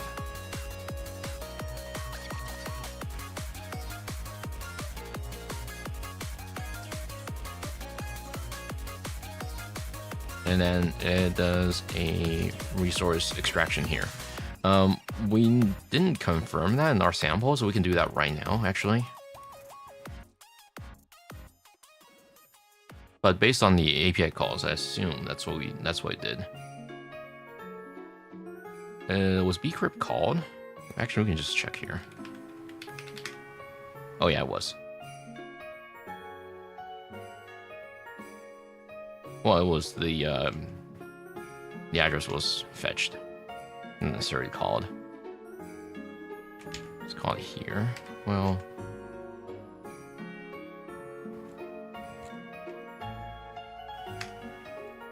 that's not a reliable indicator.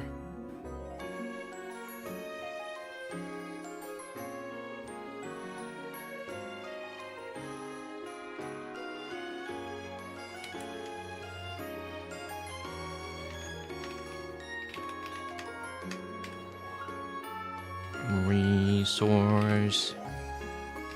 Oh, wait. Okay, so maybe it didn't use that method at all. We know the payload was carved somewhere.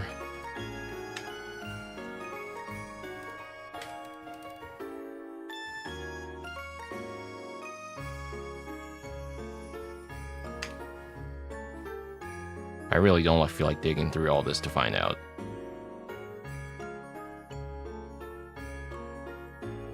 But beyond that,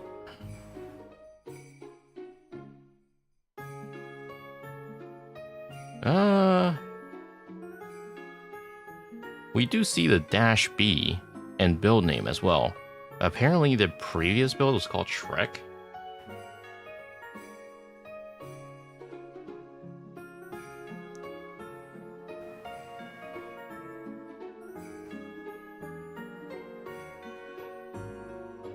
That's only if it needs to download it, though.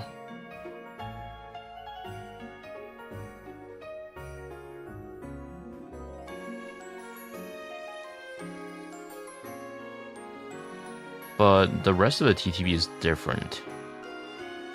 We don't see any of these down here.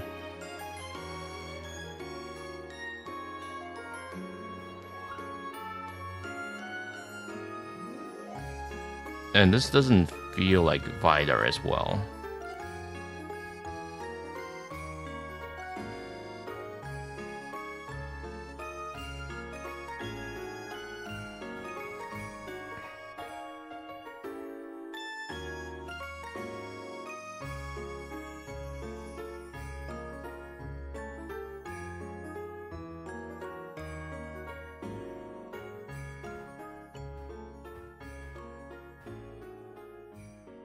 Do we have a generated tab?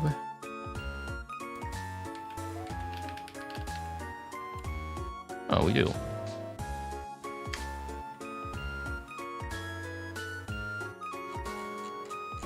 Except the data's not hard-coded anymore.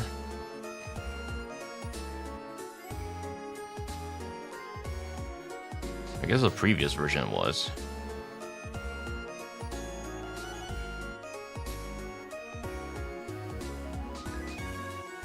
Okay, yeah, the rest of this section looks identical. Where's Wireshark?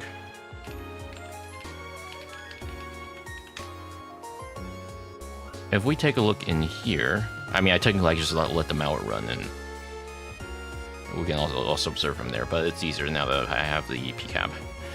If we look at the object, you can see that it also sends a... Where is it?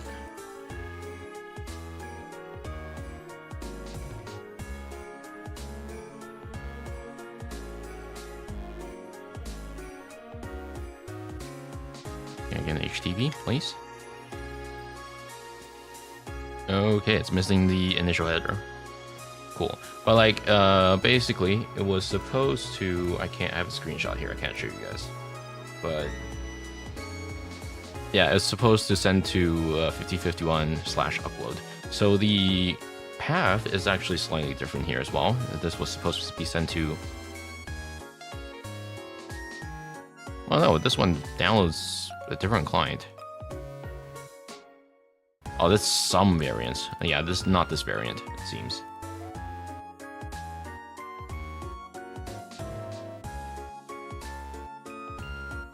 Do they say the 5051 here? No, they don't. Let's check the LCs.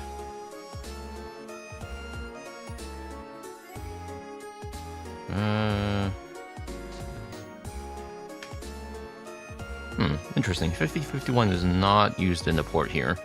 But if we take a look at the threat raise ILCs, you can see that 5051 is used in the one they found as well.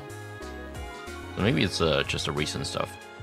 Now, it's hard to tell if this campaign was carried by a singular actor or if this is Stealer as a service.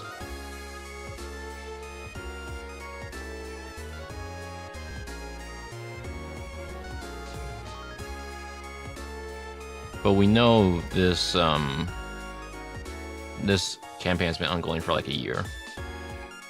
You know, which, you know, for a 1 year running campaign, I kind of expected the version to evolve beyond 1.3, but that's beside the point. All right. So now we have all these information. Let's write a yarn rule, shall we? BoryptGrab. Why? I don't really know why they ended up using this name.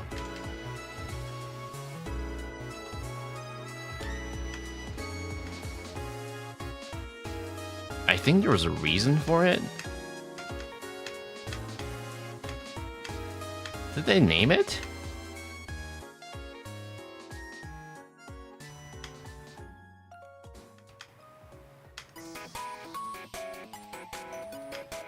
No. No, they did not. They did not mention why it was named this way.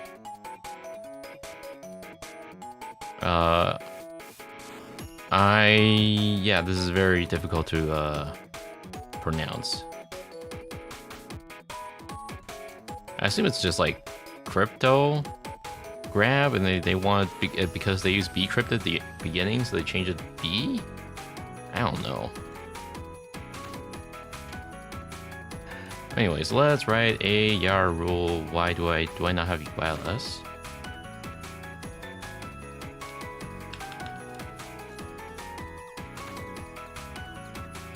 Really?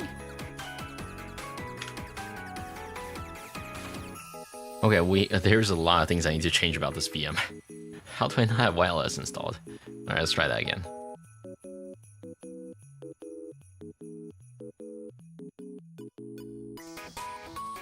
Okay. Try this again. So we also need to figure out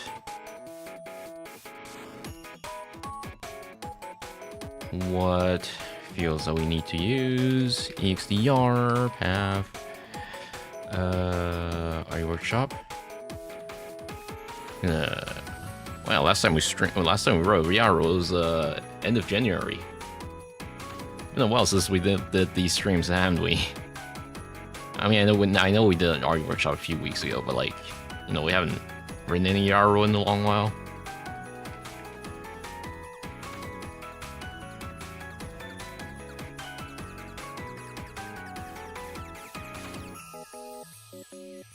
Okay.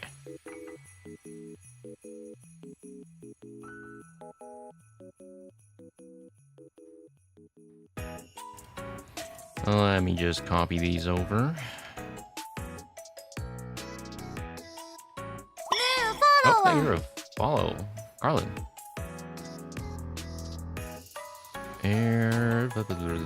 I'm gonna UID I can just generate later. Change that later.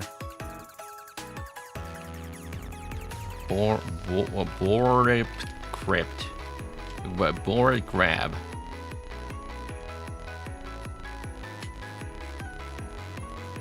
His name reminds me of Bourguignon?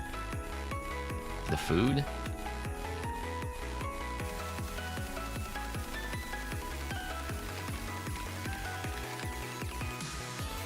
Also known as... I'm not going to use also known as. I'm just going to do 2 component name fields.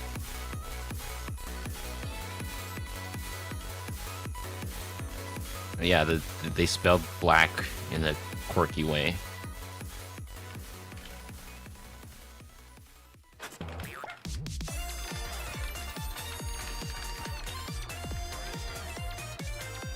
TLP white. Do not use this in commercial environment. There's some people do anyways.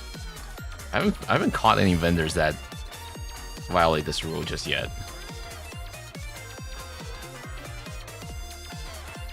Lip curl. Gonna copy the MD5. Okay, so there's a lot we can write here. We need to first match a rule for the loader.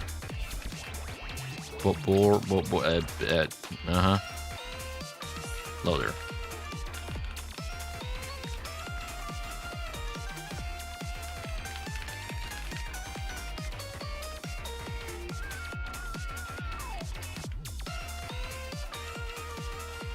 Well, in that case, suppose it might be better to just refer to as the loader. Yeah, that's better. Okay, let's take a look at the IDB again. That's the payload. That's the payload. That's not IDA. Okay. So I assume there aren't too many strings I can use here. Well, I mean,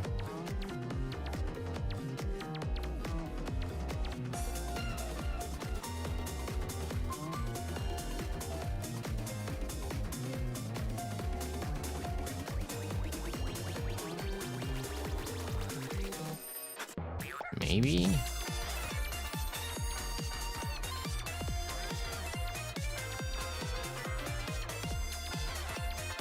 Yeah, a lot of these are encoded.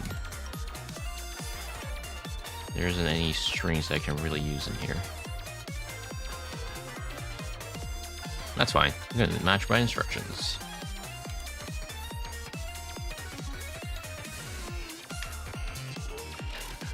So I guess where I'd start would be in here. This DL parsing. Oh, I don't know. This is a little too generic now that I'm looking at it. There's no hashing we can look up. Because, okay, this will be the string decryption.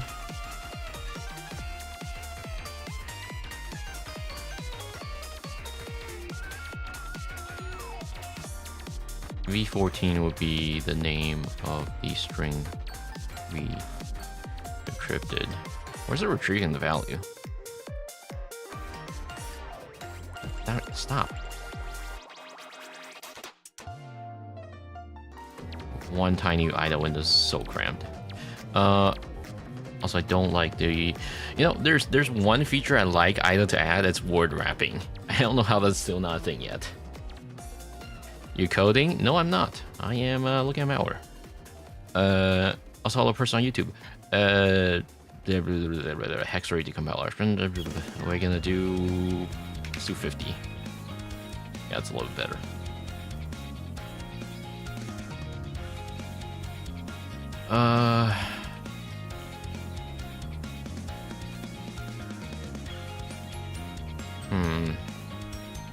I don't know how reliable this would be as an indicator, though.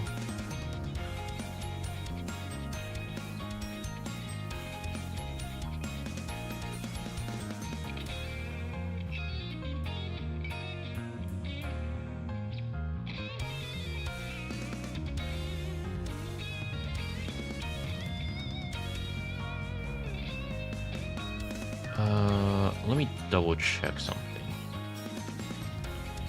Oh wait, the copy paste is not gonna work.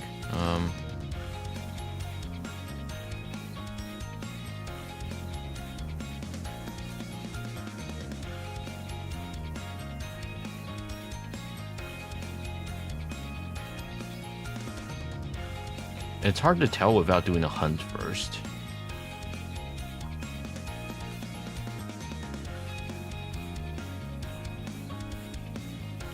Yeah, this is used elsewhere a lot as well.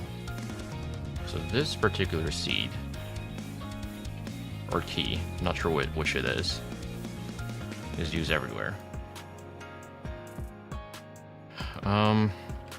Normally you might think this is a good indicator to use, but like not really, because we don't know if this is randomly generated. My brain is fried looking at this. No worries. We're here to learn.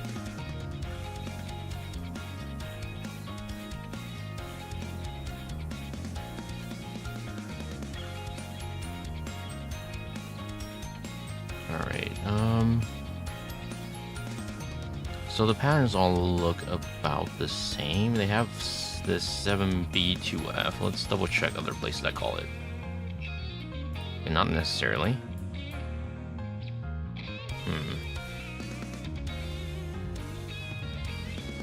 Okay, the call patterns are all slightly different.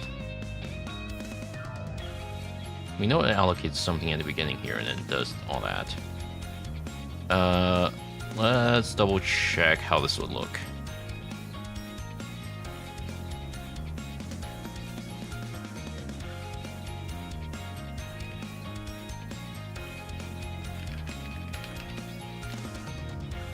Should I like the whole thing, please? What are you doing? We are writing a rule.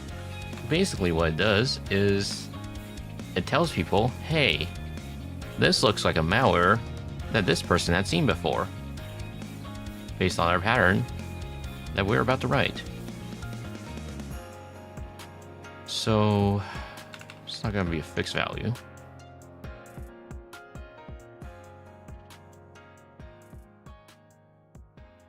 This symbol will be, I'm not really sure. Okay, this will not be a fixed value either. So question mark, question mark. Okay, let's do a sanity check real quick. Oh, just crashed. Cool.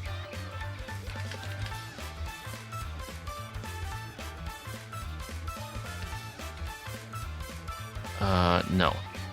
That's not... Let's double check what it looks like elsewhere.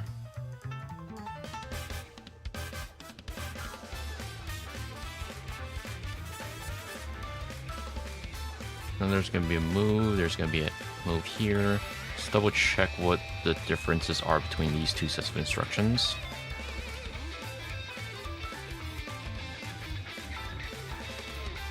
Let's split this into another view, because this view is kind of limited.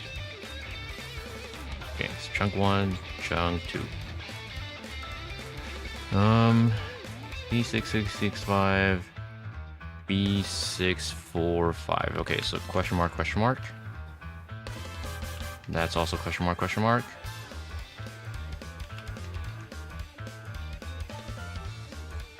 What PC do you have to have that much tabs open? The thing is, we're even running a VM. This isn't that many things, is it? You'd hate to see my actual computer. There's way more things open.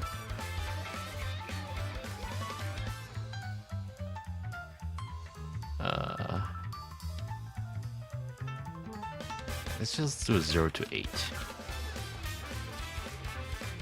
F3, F2, 0 to 8 as well. 660 EF, B6, FC.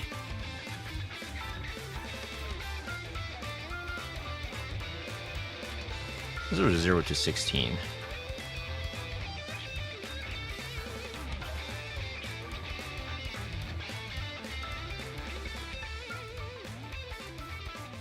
Actually, no. I'm gonna be insane and do this.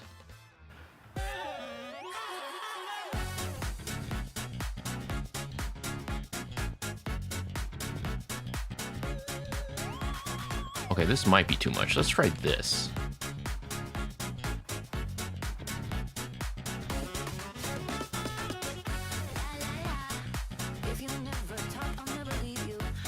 I'm on what laptop? If I'm on call on Discord, I'll go new tab, my PC will hate me. Man, been there, done that.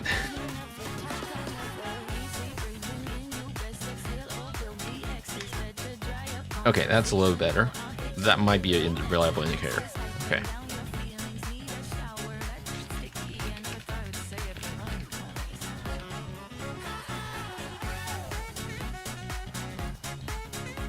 Next up, let's try to find where NTLK virtual memory was called. I also want to check if there are any other interesting ones. So, we know there was a call EBD, EBX, whichever instruction it was. Here. No, wait, not here. What was it again?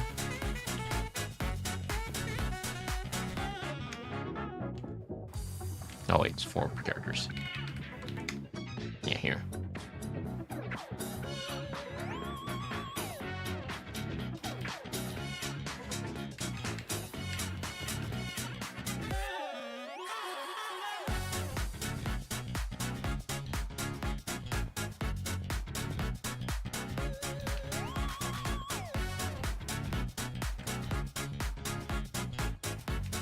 Okay. And it's called shellcode.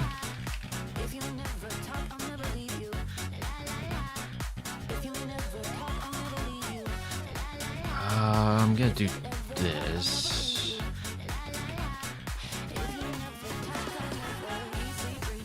Compare one. I feel like the register might change, so I'm gonna do 2.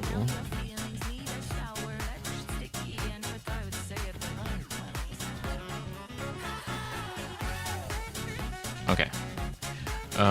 And now let's look for where undeallocated virtual memory is called. So that's CA81. Oh, that one might be a lot more generic, actually. Don't know if that's a good place to pattern match. Yeah, probably not.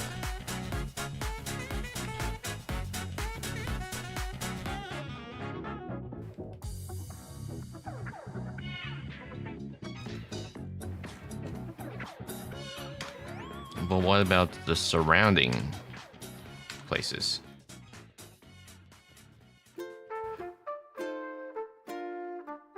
Or moving on to the Animal Crossing section of the music. When I get a PC, I want to code games, so I'll have to learn that first. You should. Yeah, have fun.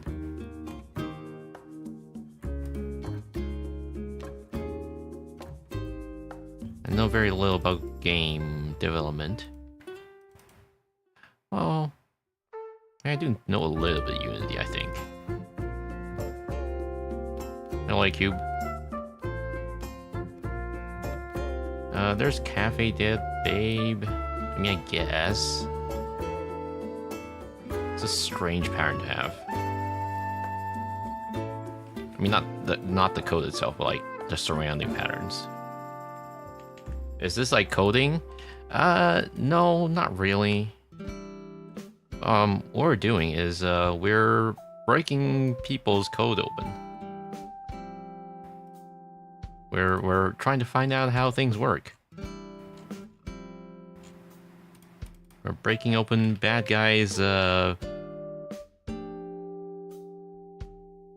programs. Yes.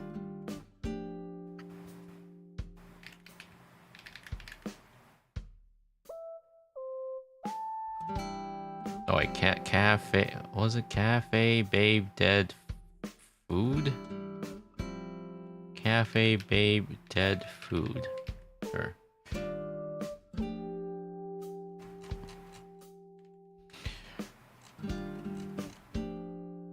We're breaking their toys they built to break other toys. Mm-hmm. Something like that, I think. Alright, let's check where this is called. Okay, so that's where it does the resource extraction. I want to double check if I can just do this. IFL. Load names. Tags.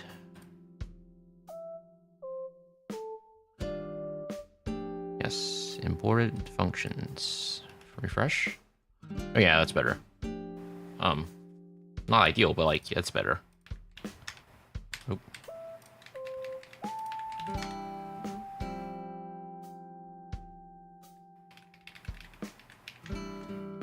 Wait, what does lock resource return?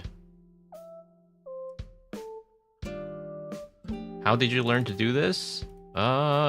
Mostly work. But also just no, that's the wrong window. Get out of here. Mostly just playing around with things. You know? Like,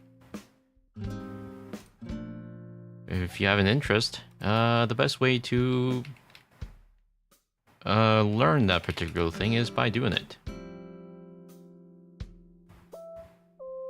Mostly curiosity, yeah, something like that.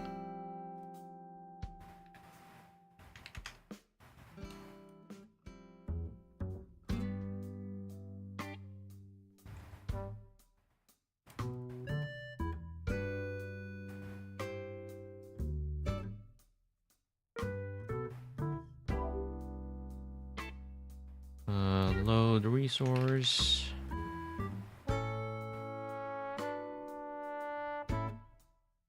That should be H resource.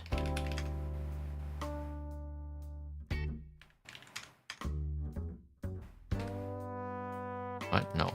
Load resource. Yes, thank you.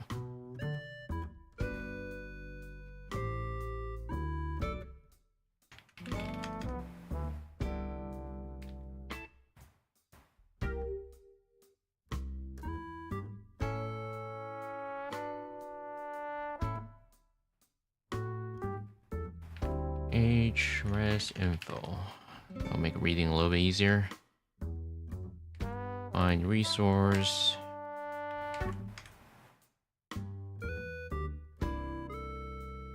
That's the resource name.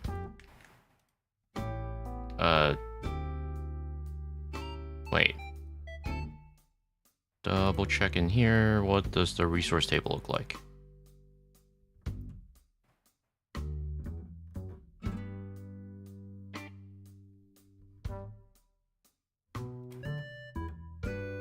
Huh. This is a bunch of base64 strings. Yeah, so it is still much like was described in the Trend Micro article.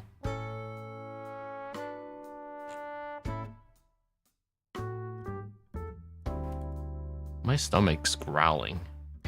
1 p.m. I guess I haven't had lunch or breakfast yet. For context, it is currently 1 p.m. here. Kinda hungry.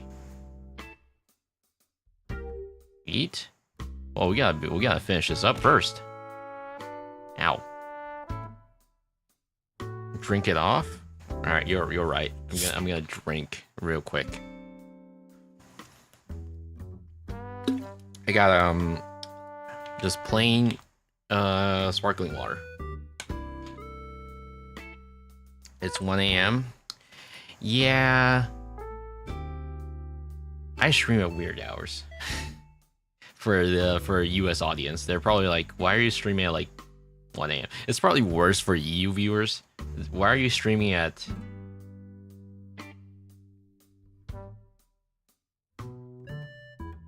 6 a.m.?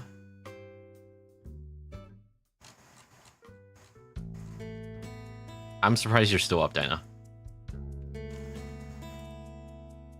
Or any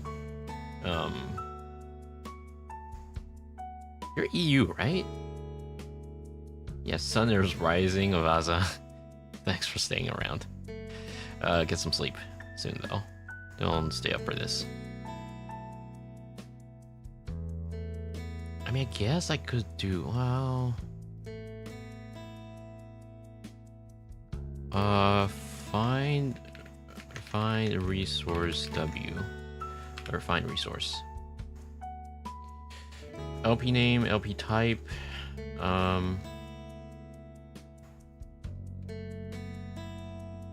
what's the type? A resource type? See resource types. Okay, so it's RTRC data. My brain is trying to process, but it's denying it. Basically, what you're looking at is you're looking at a bunch of pseudocode. And what does that mean? That means this is not real code. It figured all this out from the assembled code, disassembled code.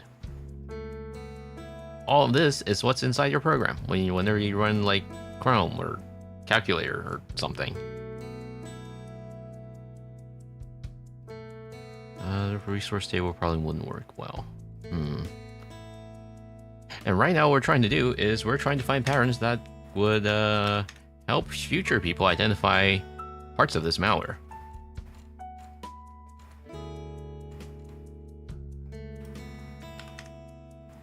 So it's easy. I mean, I wouldn't say it's easy, but it's not that difficult. Like, if you can read English, I think that's, and some level of code, that's good enough, really.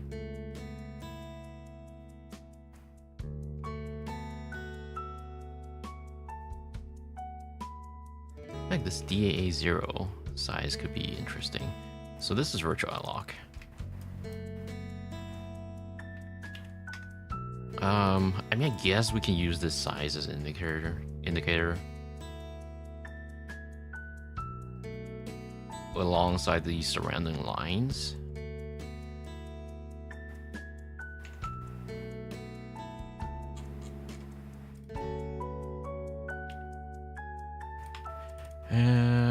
So we do is virtual alloc DAA00.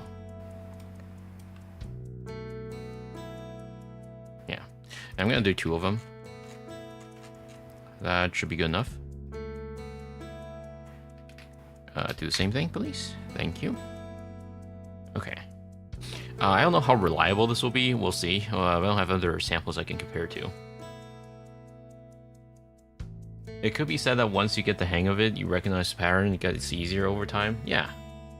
I mean, to be fair, I've been doing this for 5 years, so I have some amount of knowledge, I guess.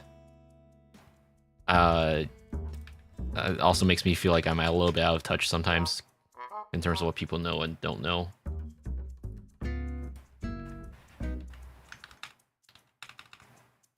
Which feels like a weird thing to say, but that's how I feel about it sometimes.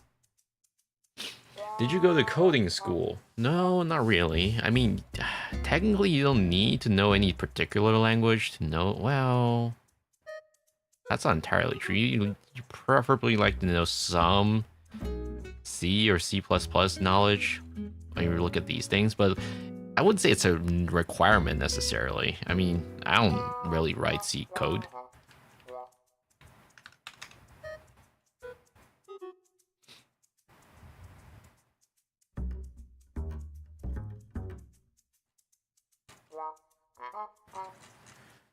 You don't need coding school for this? Yeah, probably. Algorithm logic more than a specific language feels like, yeah. I mean, I would say it's less so about learning a particular language, but knowing how things work in Windows would be more important knowledge for this. If you're looking at Windows malware, that is. Like, I know how certain things are almost always done on Windows. And that knowledge applies over here. For me, I'll have to do it. It really depends on what you want to do, really. Your field may or may not be relevant to what you want to do. My point of view is that learn whatever you think you find cool, and that'll really help.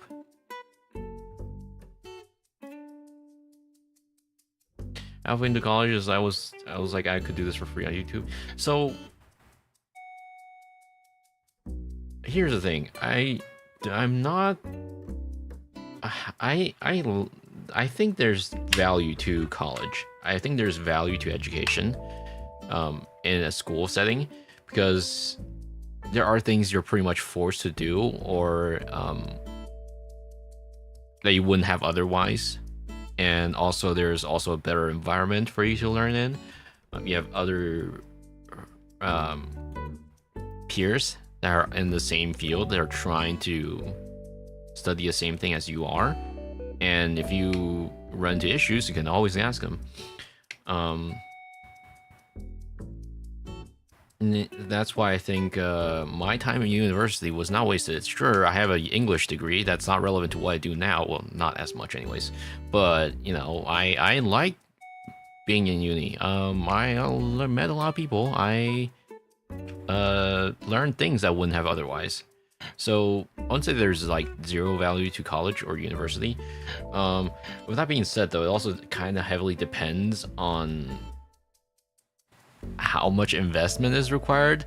Like, if we look at tuition in the US, then I don't think it makes the most sense unless you can afford it to actually go to college. Like, if I have to pay like, I don't know what the tuition fee is like in US, but it's like $10,000 or a few $1,000s, right, per semester. And that seems like a lot. I mean, for public universities here, the tuition tends to be around like $1,000 per semester or something like that, or less. It's not like horrible. I learned how to make speakers louder and hook them up to a Bluetooth speaker.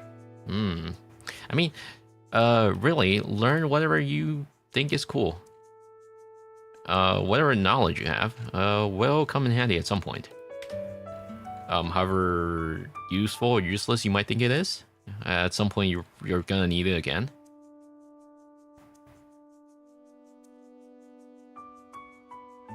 Right, I'm gonna make the rule for the next part now. I'm gonna make one for the payload.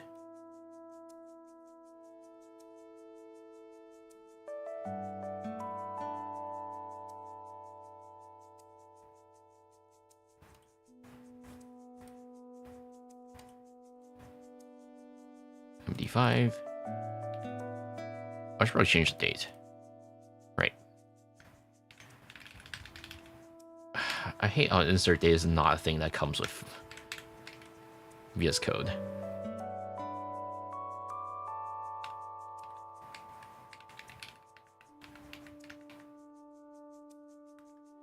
Learning speakers are cool and cool to see them vibrate. Yeah.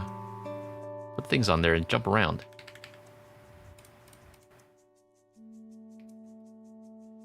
Alright, we're done. Technically we never looked at the inner decryption core, but I kind of know how it works already, so I don't think I need to waste time looking at that. Besides, we can also focus on the relevant strings here. Actually, let's focus on the submodule first. Let's take a look at the... Okay, fine, we'll take a look at this. Of hijacking, I had to do Gaussian pivoting recently. I'm glad I did that in education. I have no idea what that is. But looks like it came in handy. I know what that is. Whoa, you guys know something that I don't.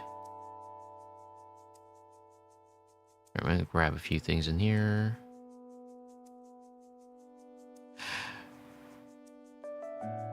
Actually, I'm gonna do a quick code search real quick to make sure I'm not matching things that are already on GitHub.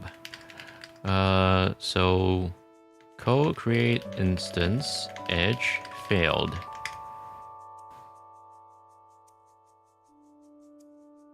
Okay, no code research match my search. Okay. Point is, learning in any form is cool. Yeah, it is. The only Gaussian I know is Gaussian blur. That's the only Gaussian I know.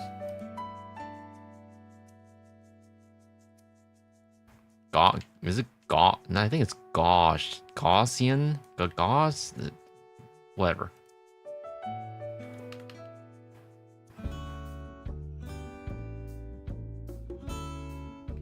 Gaussian, yeah. That's what I thought.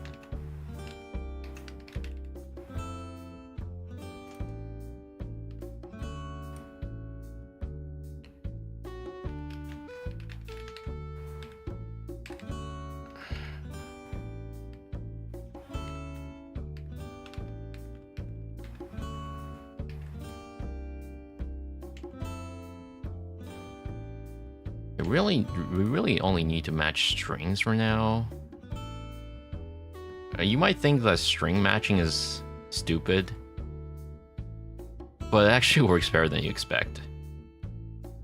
Like, sure, they can just change a string and it won't match again, but most of the times they don't bother. And occasionally they'll just forget to change a few strings here and there.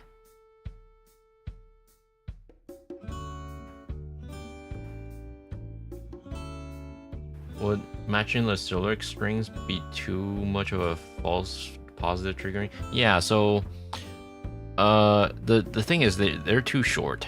They're not ideal. And too common of a string, you know. I imagine trying to match the word password, you know. You're gonna get that everywhere. Did you know that coil vibrates in the cone and the spider keeps the coil from misaligned from the magnet, and the cone keeps it the max limit to vibrate? Those are certainly words. No, I did not. I think.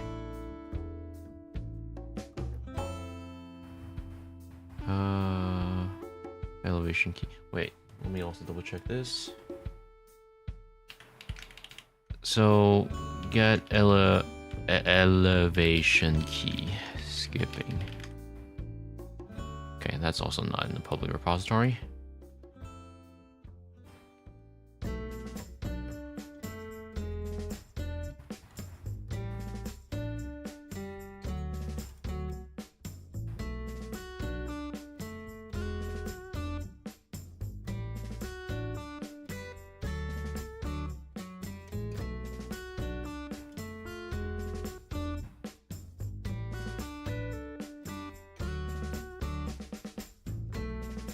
I'm not good at typing. If I type anything wrong, no worries. I can still roughly understand what you mean. Roughly.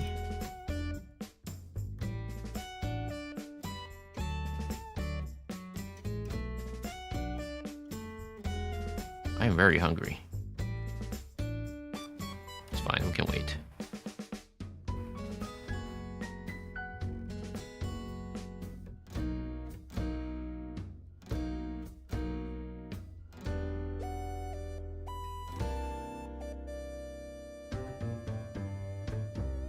Yeah, sometimes these dealers also like to just steal your entire Telegram token.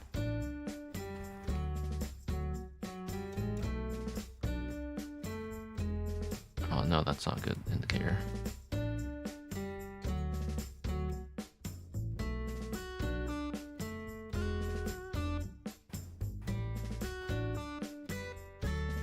Okay.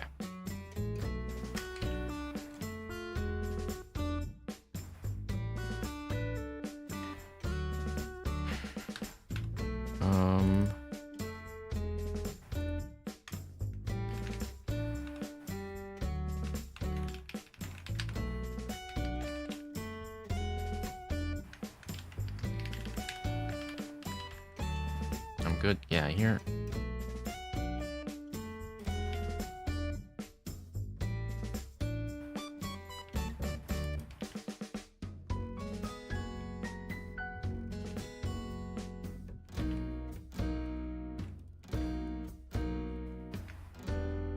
Made a speaker myself. Wow.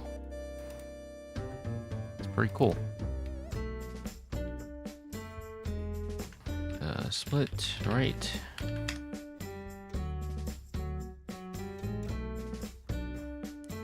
Max tokens. Same users. Start Steam. Well, no, that's too generic.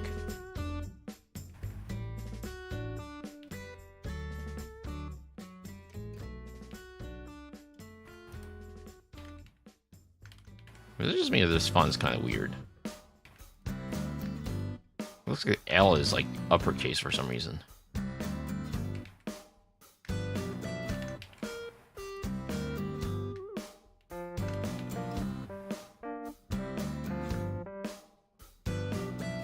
It was paper, tape, and plastic.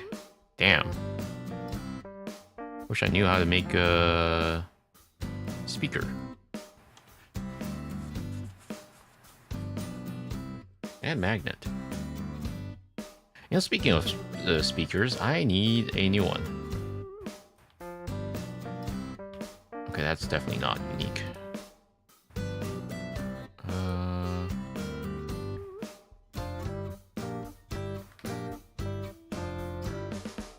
Exception, that's not good either. That's not good either.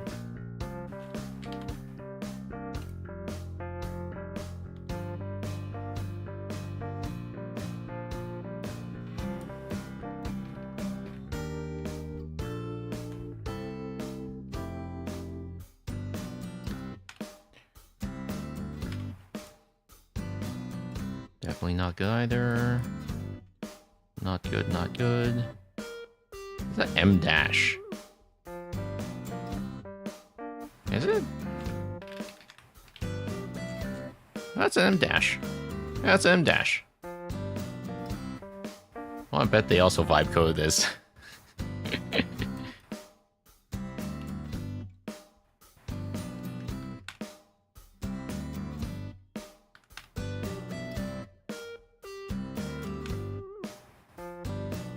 I mean, I don't know. It doesn't feel like it's entirely vibe coded because, like, the strings here, they look fairly human.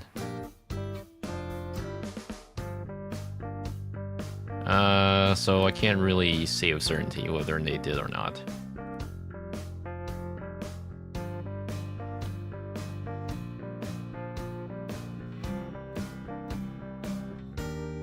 I mean, it's possible that it could just partially be LLM assisted.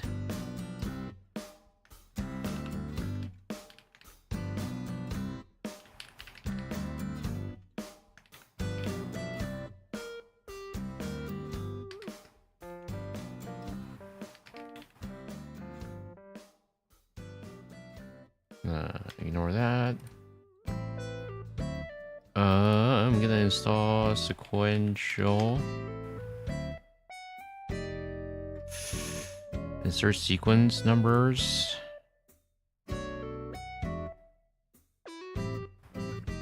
Sure, I guess. Do I trust the publisher? No, not really, but...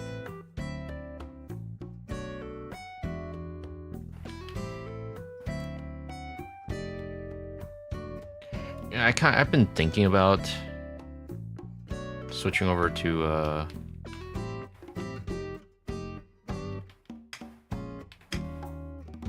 that doesn't work. Okay, cool. I've been thinking about switching over to, like, a more open fork of VS Code. But,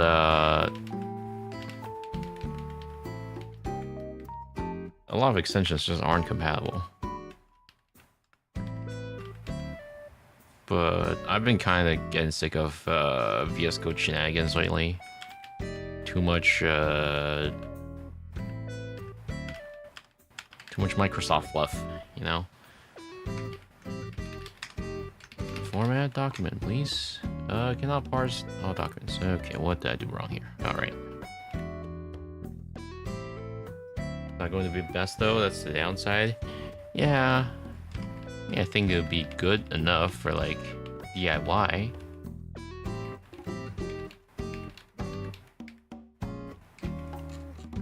Alright, format. Alright, so split right. I feel like that's actually too many strings. I'm gonna remove some of them.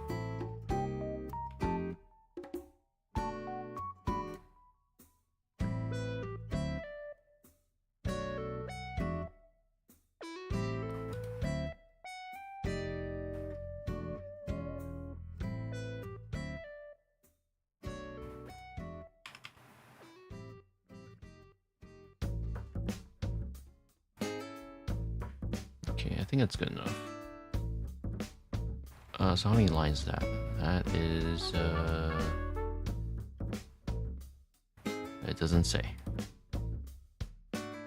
Man, that's why I don't like VS Codium. It's missing too many features. Let's do 4 of edge module.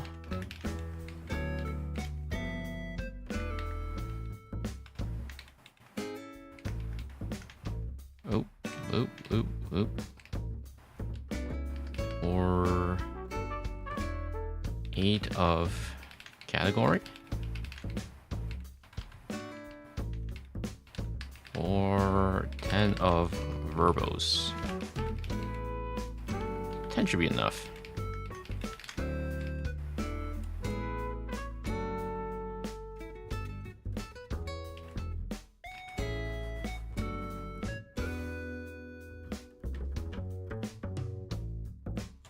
And let's do some instruction matching as well. So specifically,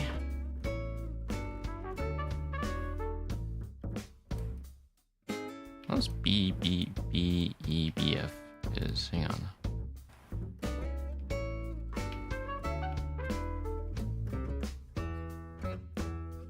Starts at the build name.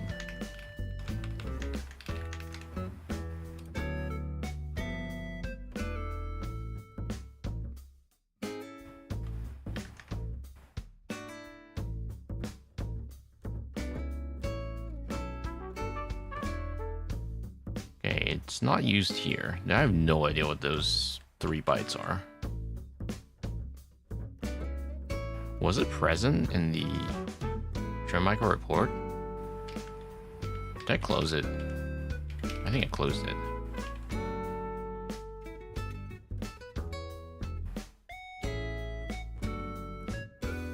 Sounds great. Fits the style for me. That's good.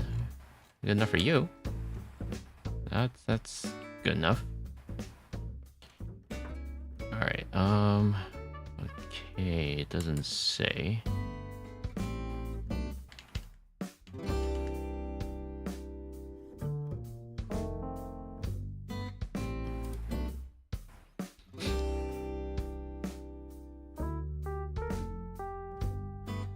I feel like this would be a decent enough indicator.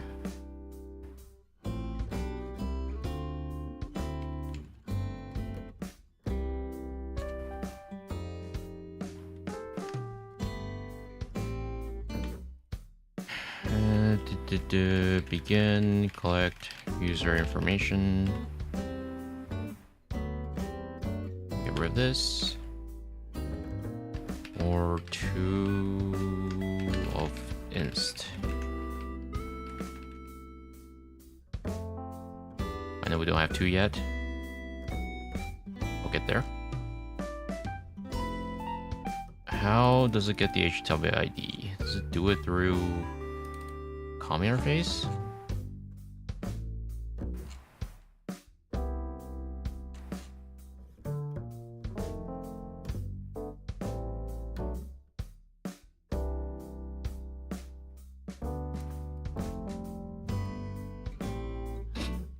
Oh wait, were those collected already? No.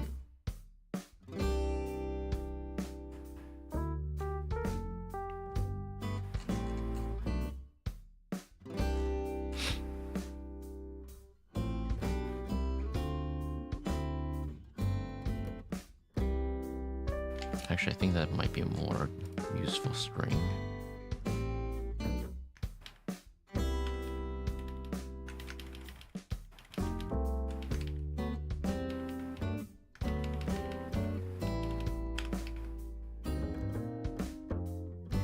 I have a cooling pad helping the laptop from lagging on the video I'm watching right now.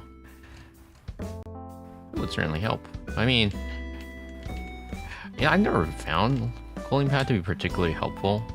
I think replacing the thermal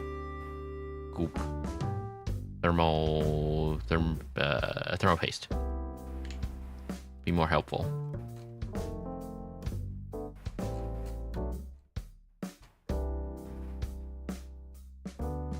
But man, sounds like your laptop is struggling.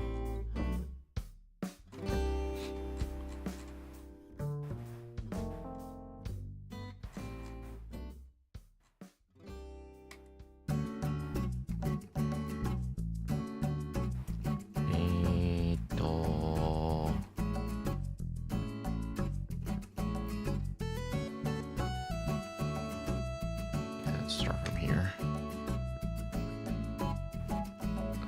Collect system version.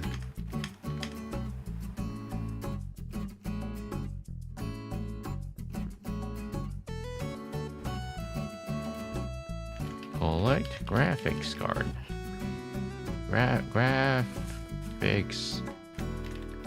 Graphics card. Sorry, the words are really tiny on my screen. Heats up a bit, lag when it does. Damn. Yeah, I've been there. Well, now my first laptop was a compact what was it again? Compact. I forgot what the. It sounds like scenario, but it's not. Something CQ36, I think.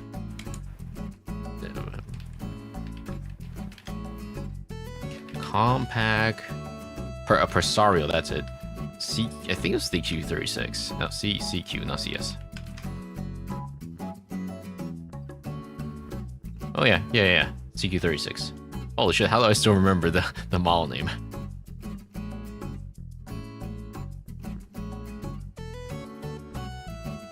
I replaced the battery on this thing so many times as a kid.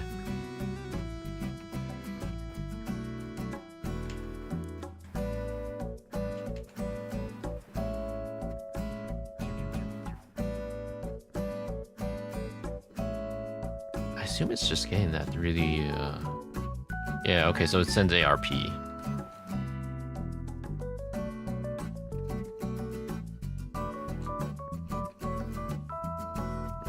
And then integrity check.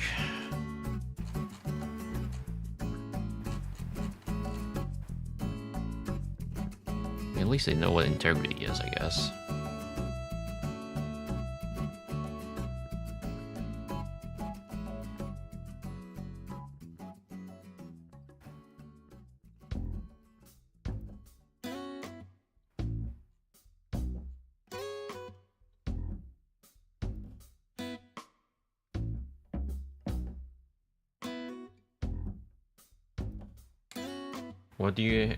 What music do you have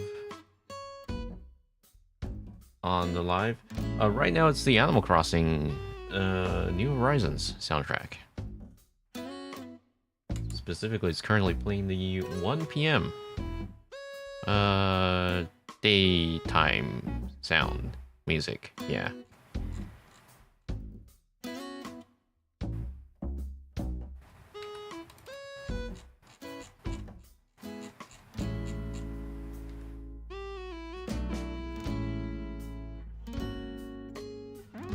I want to look for the place where it starts looking for the keyword, the file grabber thing.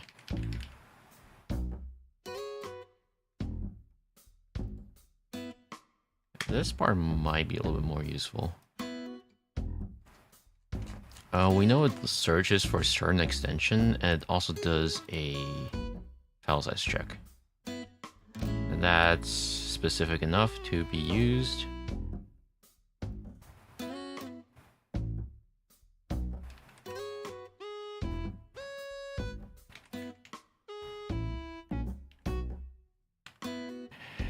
File grabber, filter.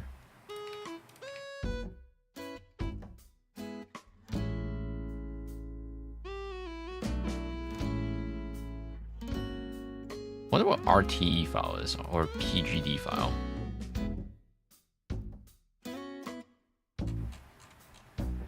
What's the cheapest gaming laptop? I have no idea. I haven't bought any new laptops in a while, or looked into any. That I don't particularly buy gaming laptops.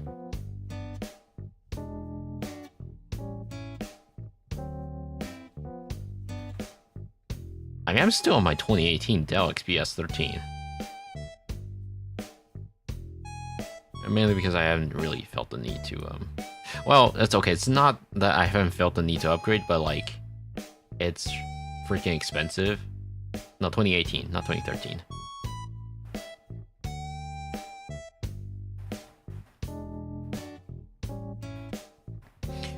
I mean, the XPS still holds up well enough build quality-wise. One of the USB ports is dead, but, like, you know, aside from that,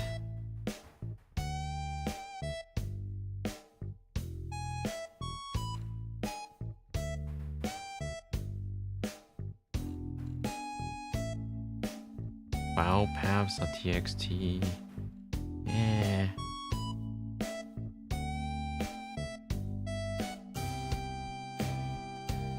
My dad has 2 gaming laptops.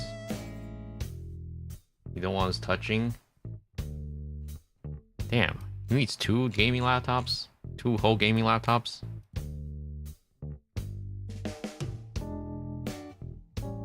I even have 1 gaming laptop.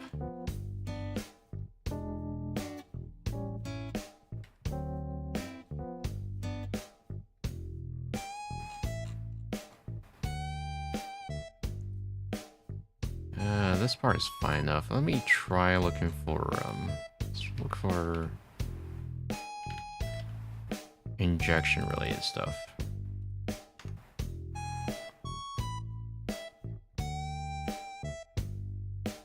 What we're doing right now, we are writing a YAR rule for the malware we're looking at.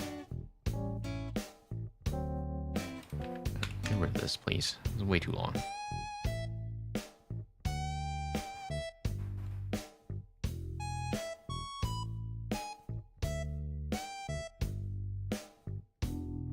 RT seems to be Revit, so Autodesk project. Why are they stealing Autodesk projects? That's a weird thing to be stealing for a generic commodity stealer. A targeted stealer, sure, but like commodity stealer? Huh?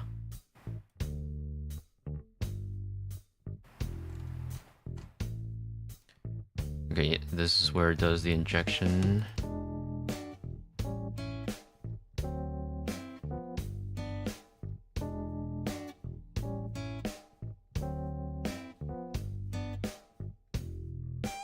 Grab everything and even diagrams.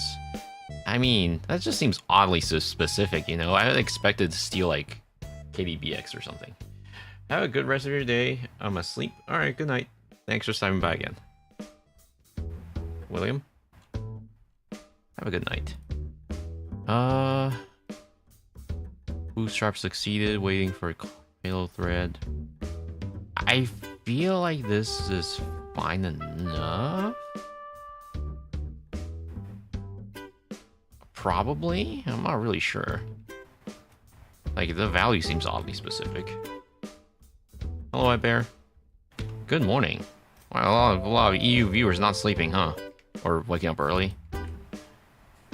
Isn't KDBX alone if it's good password? Well, yeah, but like they still steal it anyways. Like those actors capable enough, they'll just bring it to offline cracking. Or, you know, they can also just prompt a fake password dialog sometimes. That's a little bit on the extreme side, but we've seen some actors do something like that. Not specifically for KDBX, but like stealing credentials in general. Like Lazarus, right? Lazarus will steal macOS keychain and prompt a fake macOS authentication dialog.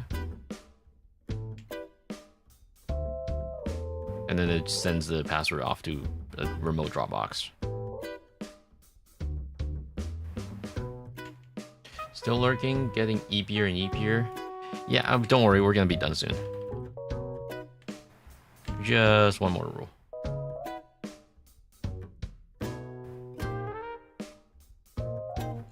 Then get the KBX password.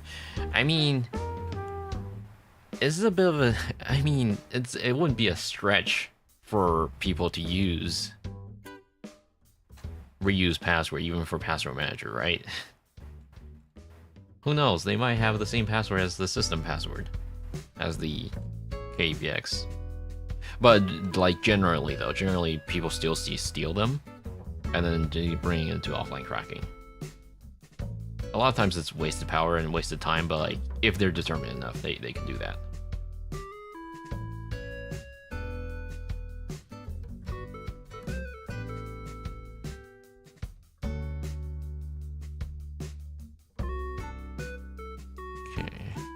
I mean, we know how this works now. This injects into a process hollowed edge instance, and then steals the encryption key from there.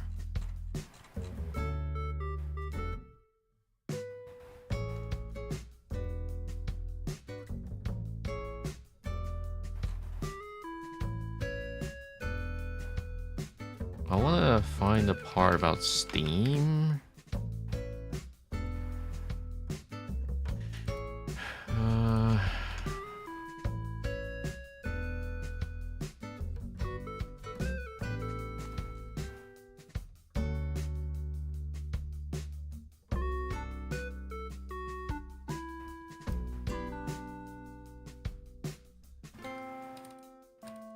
What do I want for lunch?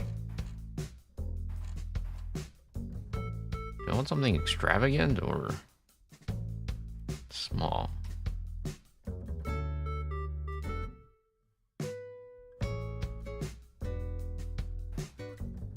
I wish I have Popeyes where I live. Not in this town. And Taipei, sure, but like not in this town. Plain white rice and chicken breast. You want to also slap on protein powder while we're at it. How many people here is gonna get that reference?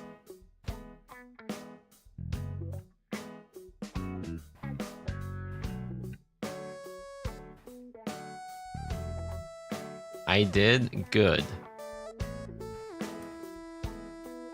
I'd like to imagine new viewers being very confused.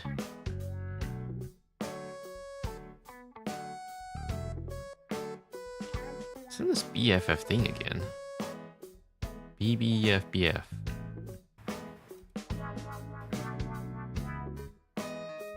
But this alone is not unique enough, I think. Well, we'll just pop that in there anyways.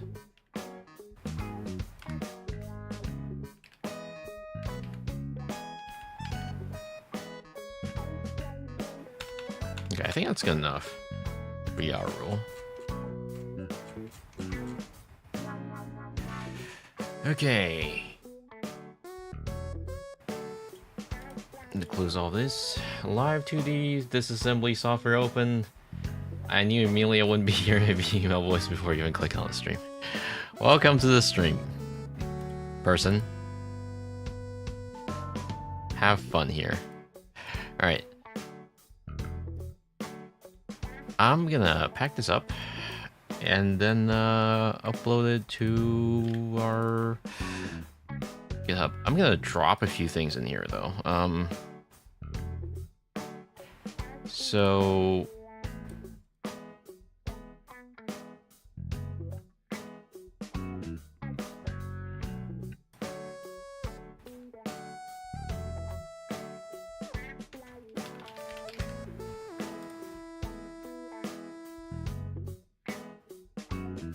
drop those there. By the way, if you're curious about the other files,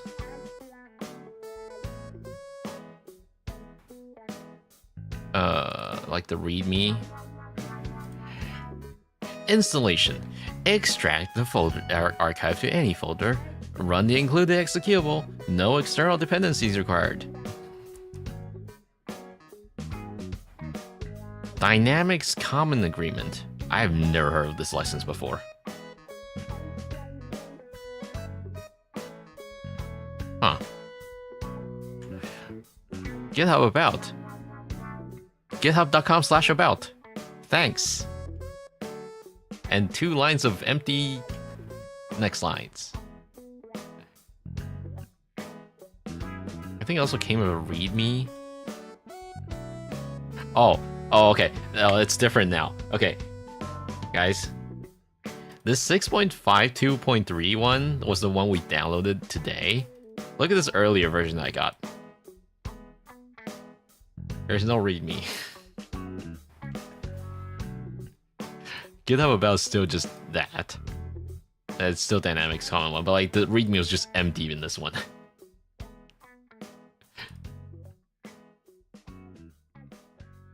All right. I'm also gonna remove these pattern files because like they're just there.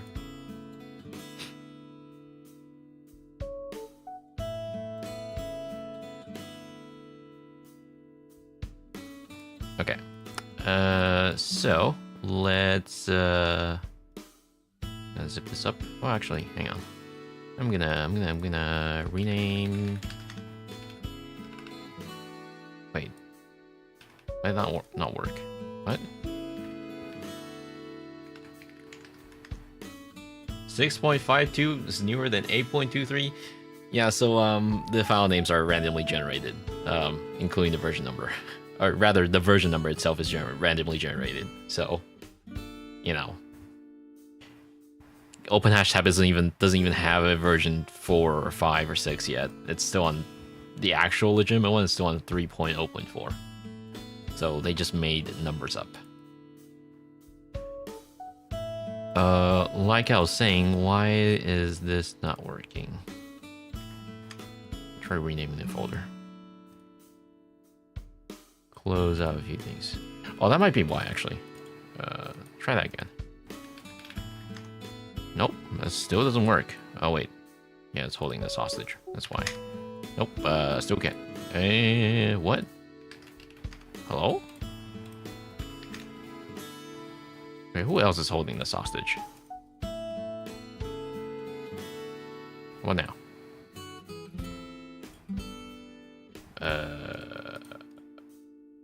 What about now? Okay.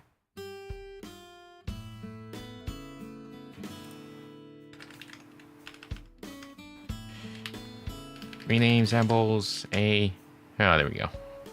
That works. I'm not sure if it just didn't like the name or.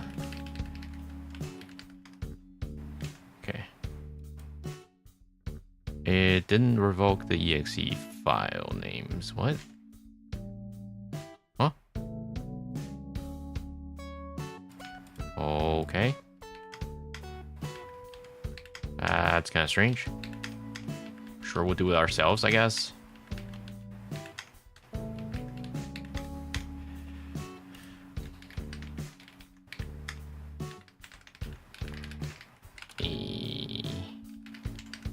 Double check that. No, it's. What happened to our rename samples? Why is it not working? Whatever, we just do get file hash. Hash. Algo SHA-256 H. Rename item.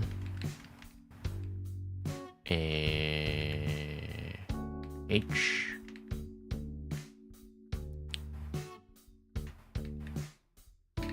Name. What if? It looks correct to me, but I just want to do 2 lowercase, please. Yes. Okay, that's better. DLL as well, please.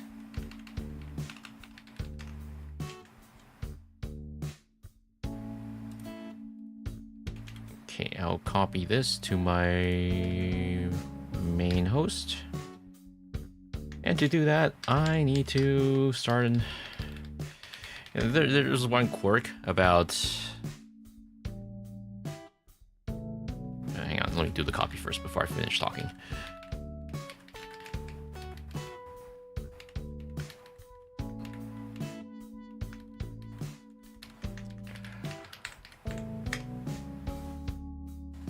Okay, yeah, there's one quirk about having your Hyper-V instance running in, or rather have the VM Connect executable running as admin, which is the required default, and then have it run under administrator protection mode, is that you can't just like copy the file and then paste it onto your host and expect that to work. That no longer works because of the user space isolation between the two users when you have administrator protection on. And for those who are unfamiliar with administrator protection, that feature still isn't rolled out to everyone yet. It's still in the experimental branch, I think. They recently removed it from the beta branch. Basically what it does is instead of being assigned a elevated token at login, all the tokens are generated just in time and assigned just in time. And all of the privilege actions are now running under a separate shadow account. So like, for example, if you have like if you have a, let's take my username here, for example. Let's say if I'm running as standard as botg, and if I have administrator protection on and I run a elevated window, it'll become botg_admin. So you have two accounts. There's a little quirk that I have to work around. I don't think it's been publicly documented yet, but the workaround I have is I have to use I have to spawn a new elevated shell on the root partition, and I have to invoke a remote PowerShell session into the VM, and then copy the file from there. A bit of a quirky move.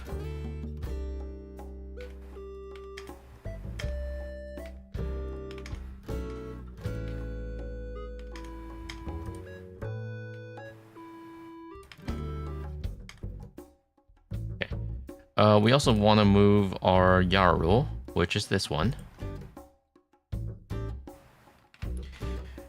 I just spawn another elevated session because I closed the previous one. You know, I don't know about you guys, but I keep forgetting to close my elevated shell sometimes. New follower. Oh, thank you for a follow. 10 cat. Is that how you spell it? Is that how you pronounce it? I forgot. But welcome to the stream. Okay. I need to do copy again. This? No.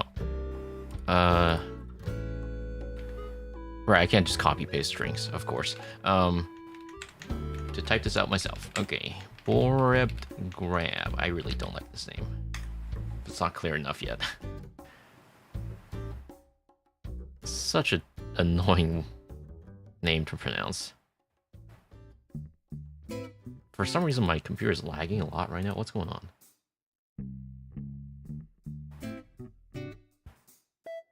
Oh. Yeah, my EDR is doing its thing. It's scanning my computer. Cool. When I'm streaming, not much I could do about it.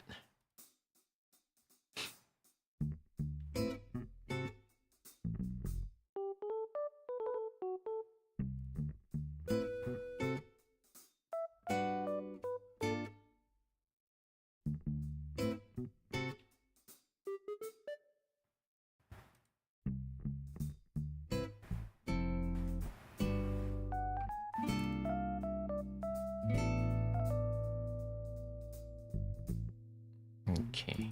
I know you guys can't see what I'm doing right now. Give me a second. Actually, before I continue, I need a restroom break. I'll be right back.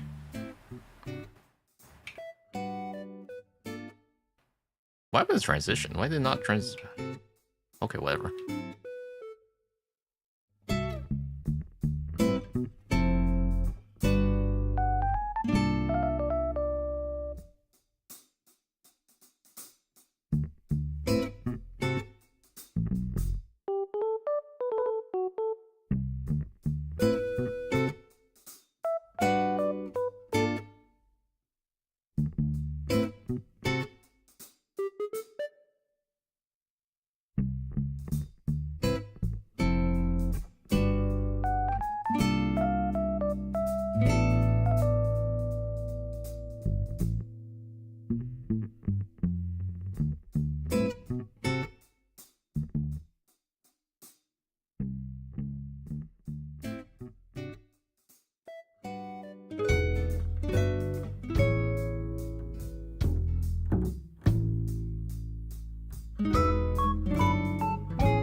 Oh, excuse me.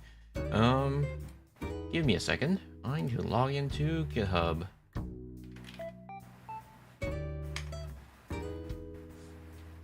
I know I've been switched back. Give me a second.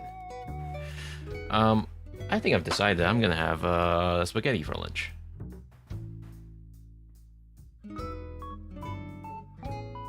GitHub. Blah.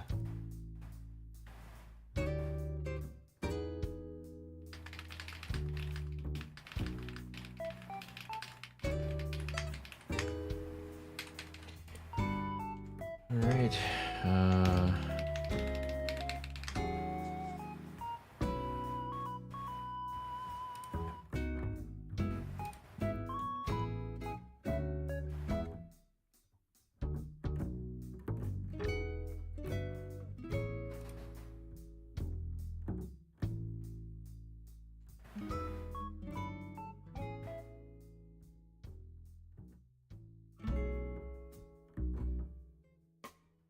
you know, the Riot games, the Vanguard conversation last night was one of the reasons why I got up late today. I slept in late last night because I was like, hey guys, Riot it wasn't breaking your hardware, alright? Calm down. I was like, people are wrong on the internet. I gotta go argue back. I don't even play any of the Riot game.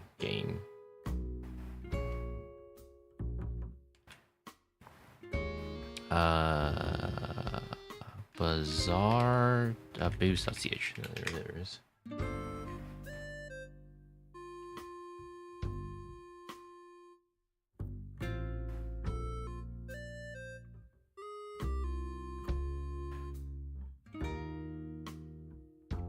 The rumor last night was kind of crazy. Like, I don't know. Apparently, people were spreading rumors about how it was breaking NVMe firmware or something, or rewriting firmware or something crazy like that. But basically, what Riot Games did really was just increase OMMU.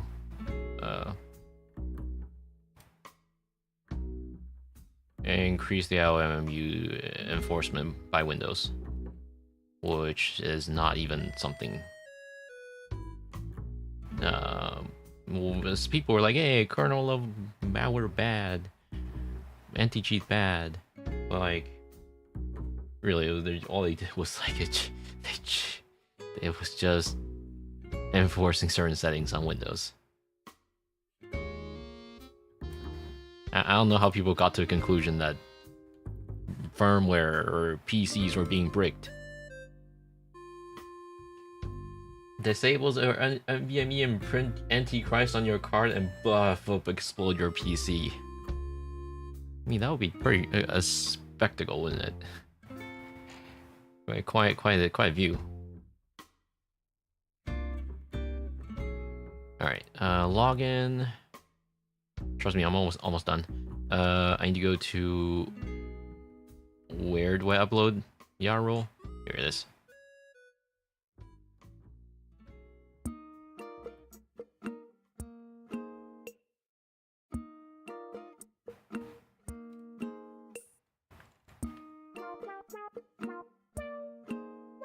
Apparently my Genesis Stealer rule never matched anything. The one we wrote last time.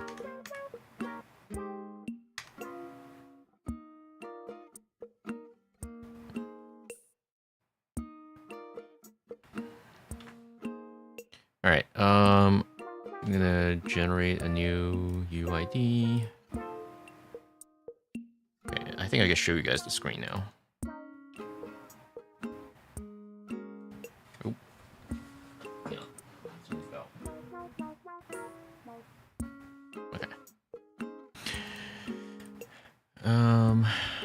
Hide that real quick.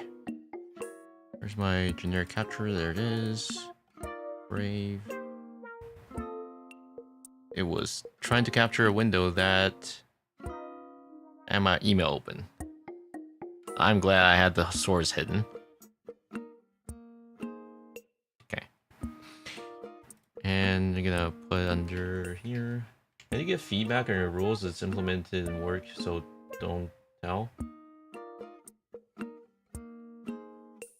Oh, I mean, for these specific rules that I do on stream, I usually just look at how many matches there are. And generally, if it's like within a reasonable number, then my rule is fine.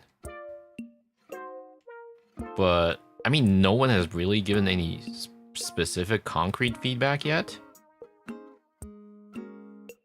But regarding that's for the for rules like specifically right here. But regarding rules in general, like the ones I use at work, and, you know, we go through this series of testing.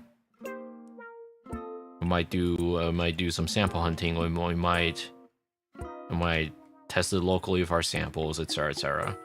I can't go through the exact process, but I can give you a rough idea of what we do. It's basically we go through a series of testing, and once we're sure that the rule is good, then it's good. Then we deploy it.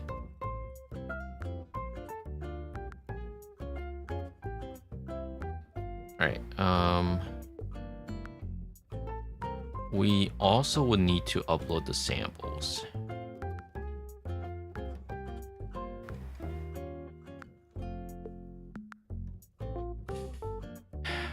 I never understood this particular rule. You remember to use the original file name with the correct file extension when uploading files to malware. Yeah, so what, do you want me to just, like, keep the exe extension on my computer when I hit upload? That sounds kind of risky. Doesn't sound good.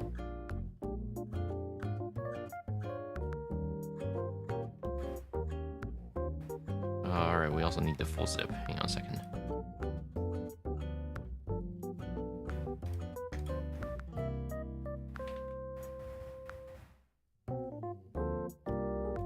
Give me a second here. Oh, the computer's lagging some. Oh.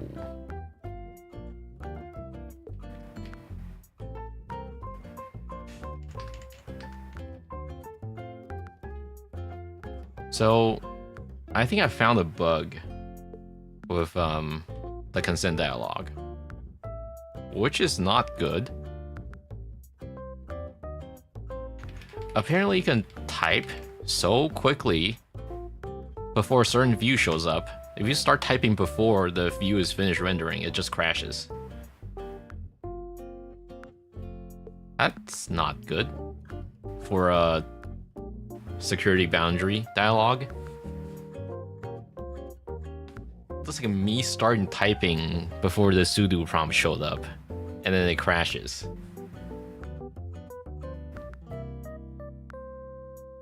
And yes, it is a true security boundary.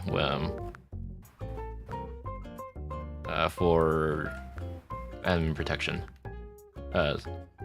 because it actually becomes a security boundary as opposed to the usual. UAC is not a security boundary argument.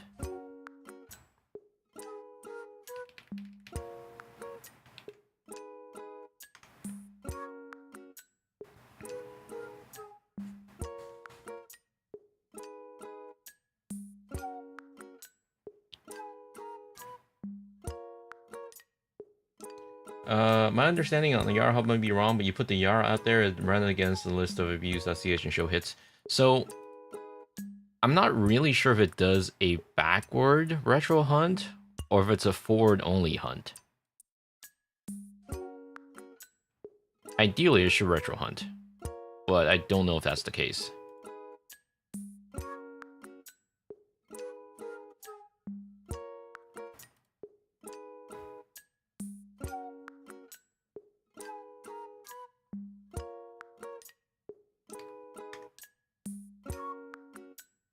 I'm gonna...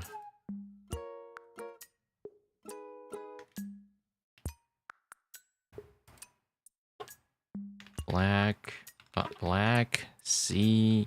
How do I spell it again?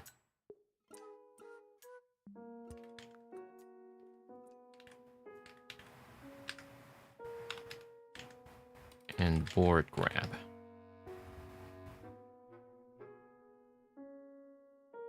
Reference, I'll be linking my Twitter.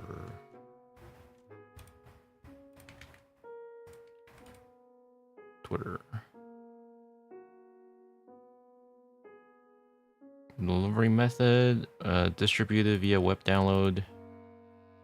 Downloaded via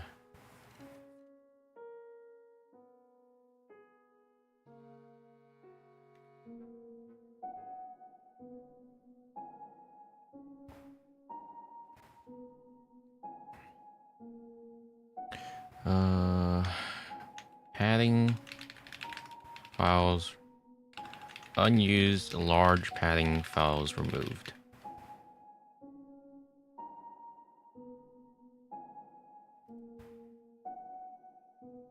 Upload.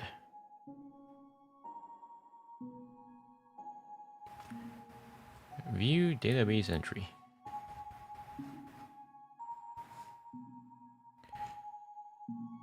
I should probably update my avatar on here.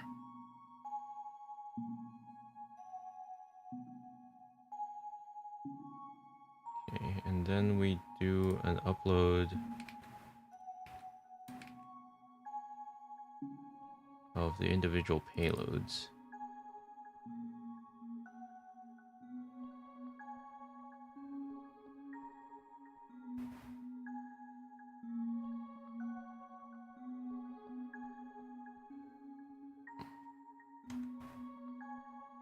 The UX is not the best on...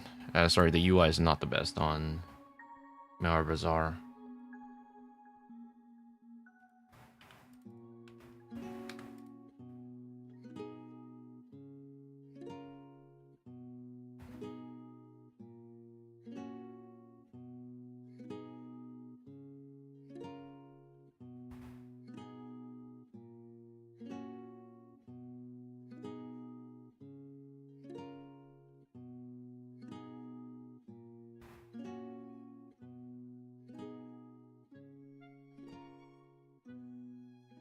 Okay, sorry, give me a second.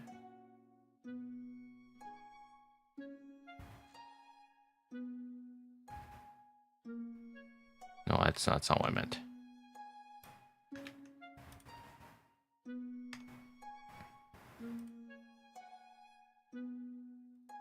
Context dropped by this thing.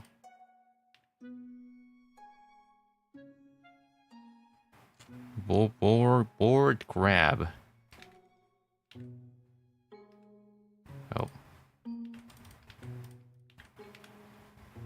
Black Sea Stealer.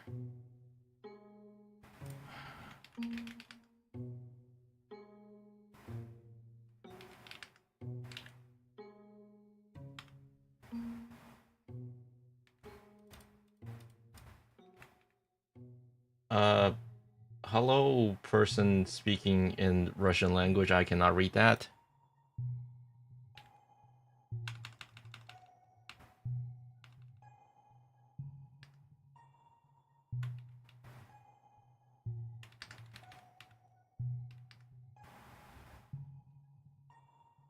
Yeah.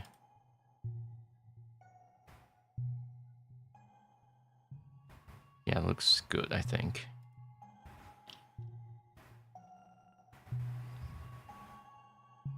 I'm waiting for one day some actor just decides to drop into my stream. That'll be funny.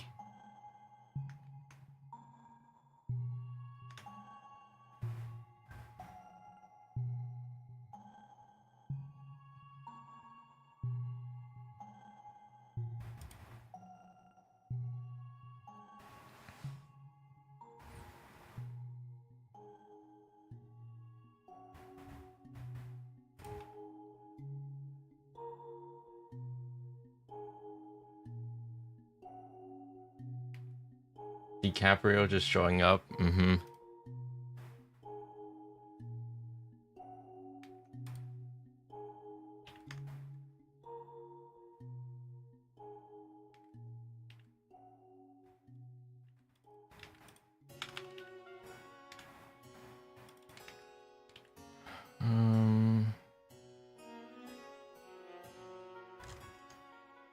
context.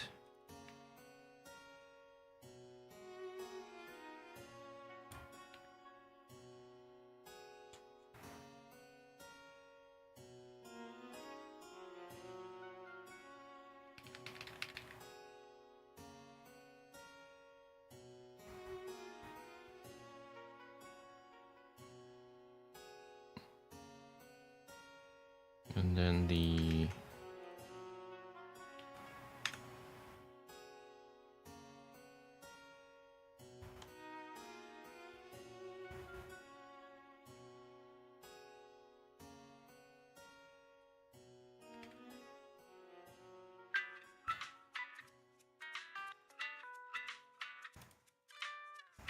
injected edge.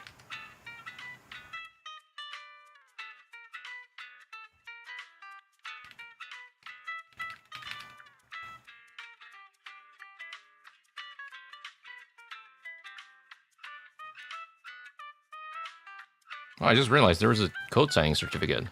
Oh shit. What? Did I miss that? Wait, it was signed? Oh, let me double check. Oh. That's what I get for skipping my general POs. Sorry, that's what I'm looking for. Steps. Let's double check. Lib curl. Where did lib curl go? This one.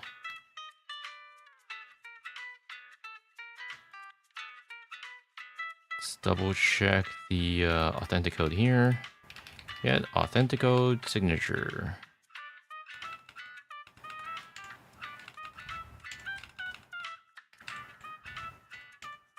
The DLL. Ah, it is signed, but of course it's not a valid sign. Yeah, they stole it from, they yoinked the signature from this Juniper Computing. But it doesn't pass, of course. Yeah, doesn't pass. That means they just copied it. It's about what I expected.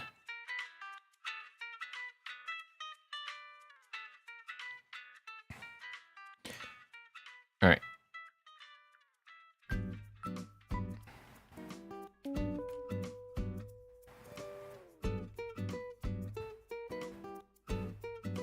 That was Universe Sandbox Simulation.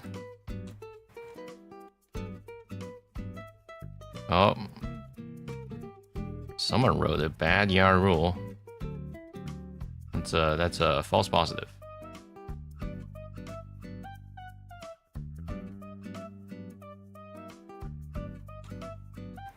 All right, what YAR rule is being matched here? Oh wait, I haven't finished. I haven't uploaded my YAR rule. Oops. Yeah, give me a second.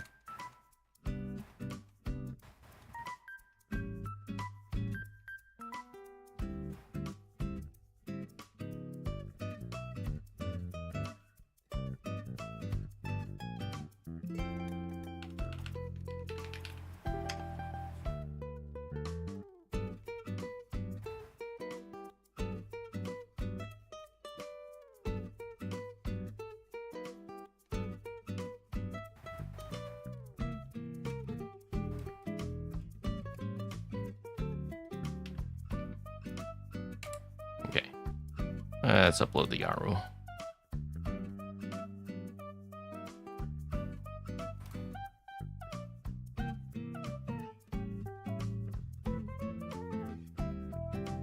Illegal file type. What? Huh? What do you mean illegal file type?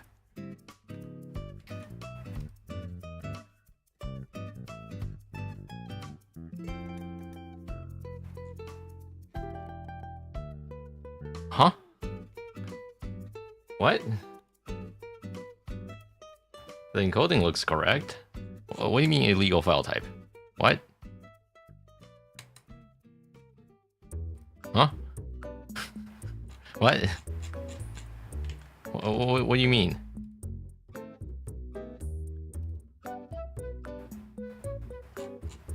Okay, the loader worked. It's this that's not working.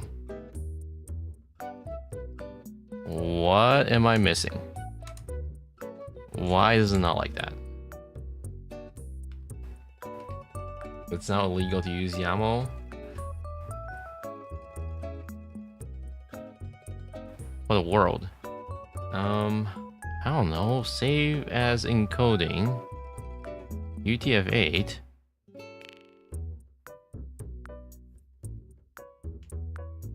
What's wrong? Why is it not working? The loader part is working. What? What? Huh? Good.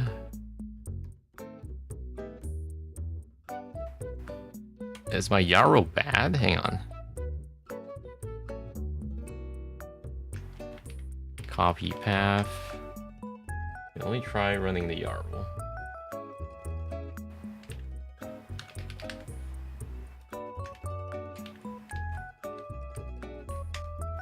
Oh, that works. What do you want from me? I guess I'll try to create a new file?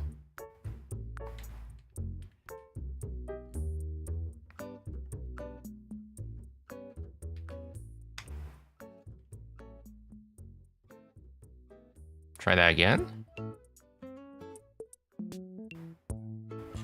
What? What? Why is it not liking my... What? Huh?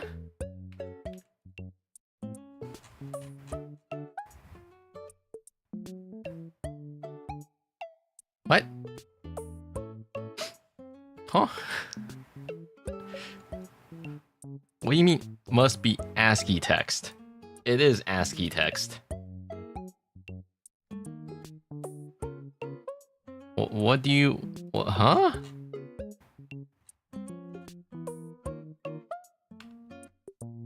Let me try removing a few lines.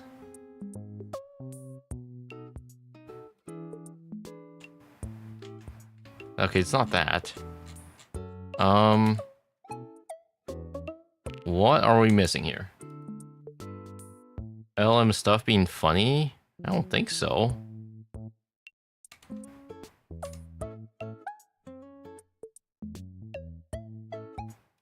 What is it not like? Can't believe Vanguard blue screen my PC seems like kernel level NT-level anti cheats are so powerful they can break PC by just reading about them. No way. Heck.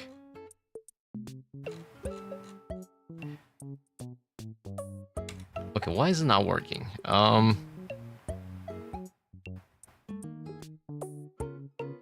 Is the YAR rule too big? Oh, what if I get rid of the string section? Does that work?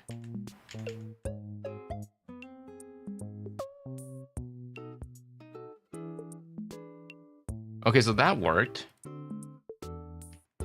So it must be the strings? What? Is it really the M dash? Hang on.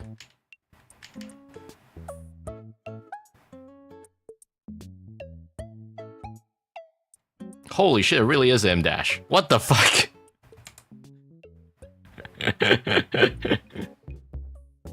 Okay. What? Oh my fucking god. I've never run into that before. Apparently M dash is enough to screw abuse.ch up.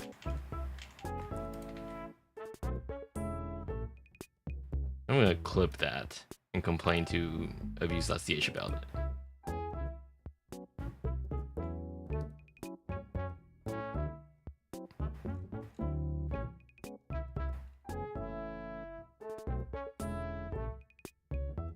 Well, I mean, I guess I'll just remove that part. It's not, you know, necessary. That's fine.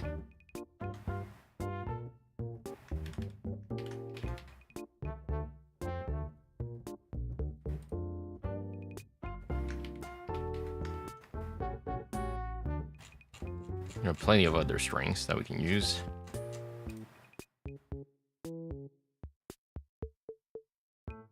Okay.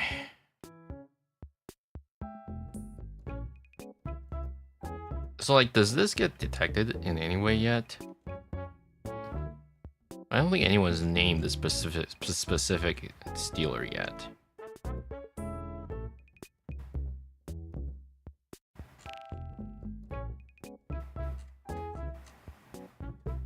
Oh wait, I forgot to add a tag for this.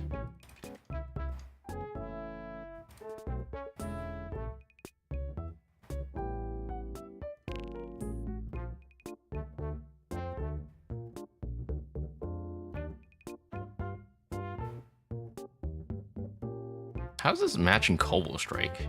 I mean, it's from DFIR report. Surely they know more than I do.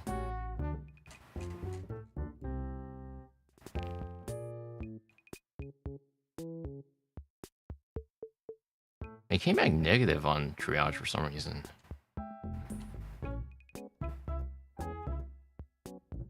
I gotta say, I feel like they increased the number of supported platforms. I don't remember there being this many platforms before.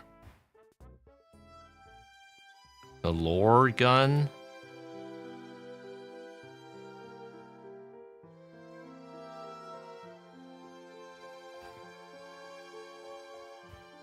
Okay. Well, anyways, I'm gonna go pack this up into our GitHub repository and type up the LC.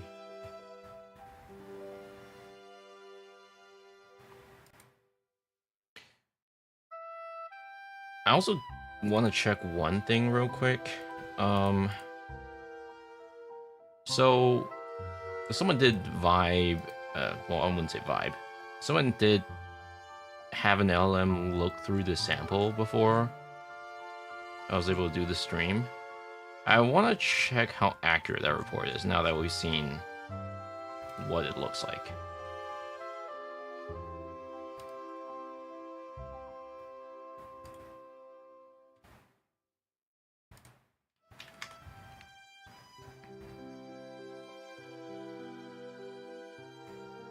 There were already a few issues with this particular report, but I do want to see what it was able to get right.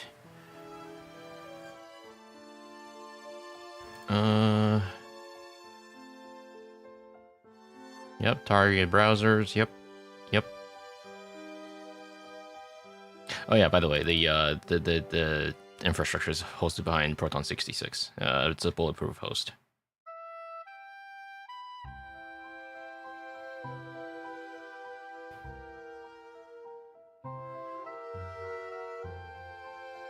Yeah, performed a bunch of decrypting at once.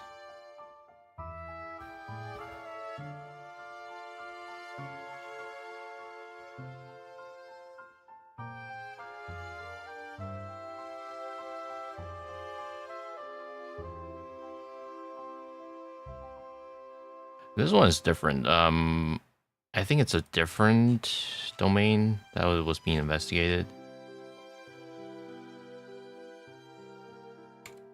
What is or would be the pace of doing this kind of analysis at work? I mean, it generally wouldn't be more than a few hours. Probably shorter than what I'm doing here. And like, it really depends if it's something we've seen before. If it's something we hadn't seen before, then sure, I guess we'll quickly document it. But in addition to things like C2 pivoting, and a few other things, well, I would say I can get this done in about 2 or 3 hours.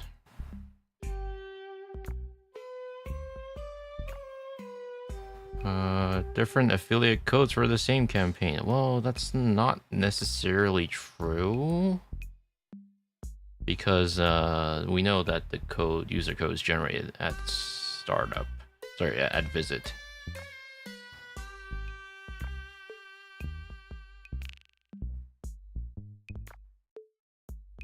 Yeah, related archive history, that's completely unrelated to this. That just seems like any run has its previous artifacts uncleaned. That is unrelated. Don't consider that.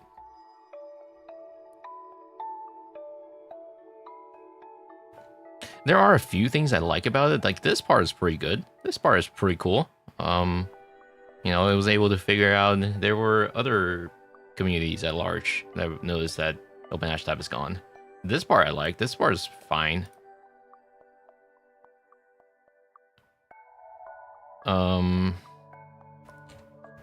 Yeah, perfectly fine.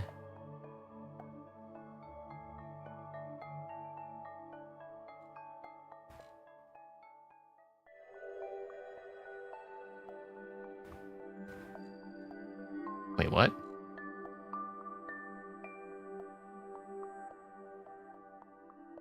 Okay, I guess this libcurl was signed using a different cert.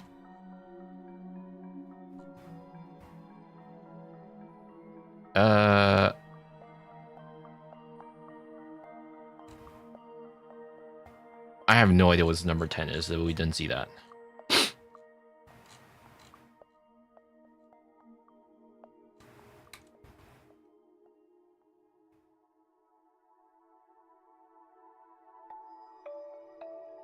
We also didn't see... Well, wait, hang on. That's a large file, which...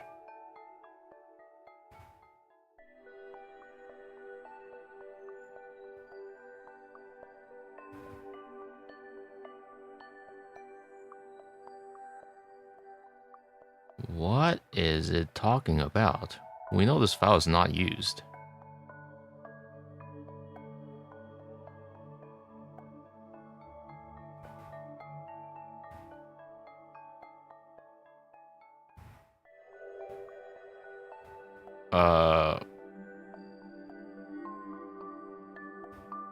I can't confirm this part. All I can say that the 100 megabytes file just seems like it's padding files.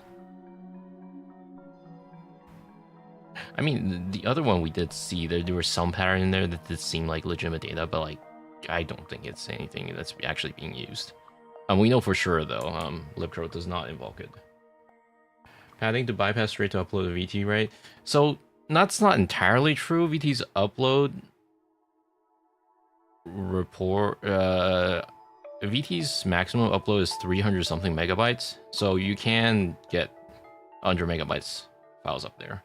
This is a report generated by AI, like after you uploaded a few minutes ago. So I posted about this particular sample a few days ago. Someone had Claude go through the sample and ran the whole report, and there are I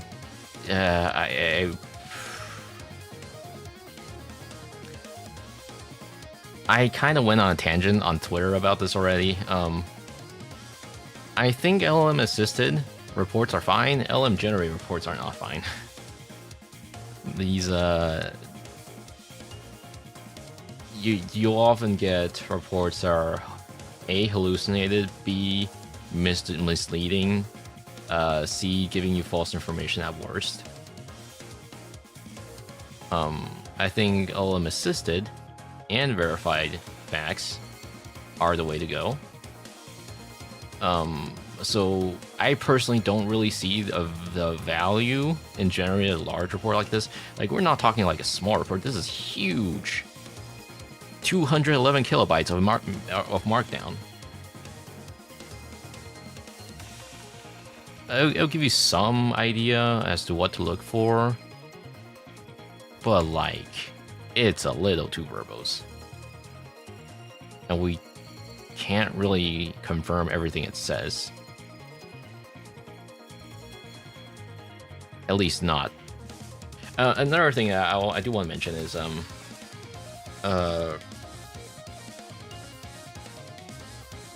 I've seen arguments of people saying that this saves time, but realistically, when we're doing analysis at work, technical analysis is not something we really need to prioritize on is very rarely do you need to fully understand how malware works. You get the gist of it. You roughly know what decrypts using what. You have the C2. That's actually the most important part because, threat intelligence is all about collecting things and confirming whether or not this was performed by a certain threat group.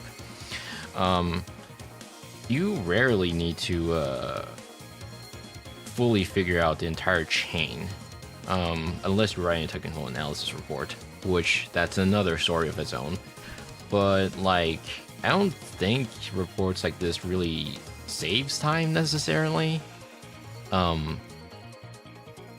Especially when it's in such a large report and the amount of stuff it has to do. Like realistically, I can figure out what this malware does in like 30 minutes without any of this, and this probably took just as long to run. Like oftentimes when I'm at work, I do use Claude. I do use LLM assisted research. But I find a lot of times that I find things way faster than Claude can at times. Sometimes though, and that's not always the case, because there are some times where Claude genuinely does better at certain things, and I also don't want to write off Claude or any LLM specifically for this kind of workflow, because a lot of times you actually want to have a second pair of eyes that can look through the sample, that might see things that you might have missed, which is sometimes the case when I'm doing things at work. But like, yeah, it's a lot of times I'm just like, yeah, I can figure this out myself.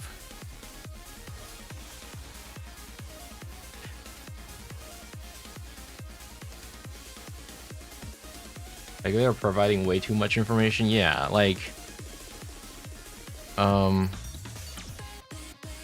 our payload didn't have this .NET part, but like, for example, right? Do you really need all this? Do you really need to know all this part?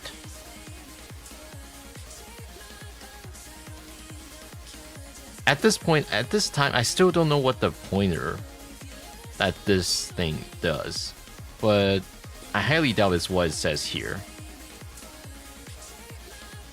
Well, okay, this part I know is true, but like this part, what do you mean by that? And really, we don't see the story pointer being used in any meaningful way.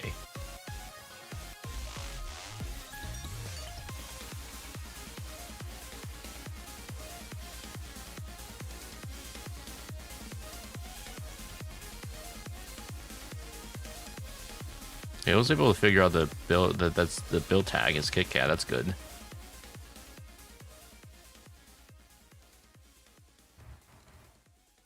Targets a lot of different browsers.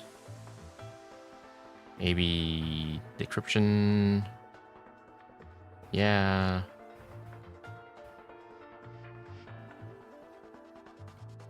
Like technically, right? If you're new to this, you might be like, okay, yeah, this is interesting to read into, but like, you probably have a better time actually reading the pseudocode and understanding it yourself, as opposed to reading a summary like this. And the next time you see something like this, you're gonna be like, oh, wow, I don't need to read all this. I just need to know that it does a v20 bypass. That's it. I don't really need to read into it again. A lot of times it's too verbose.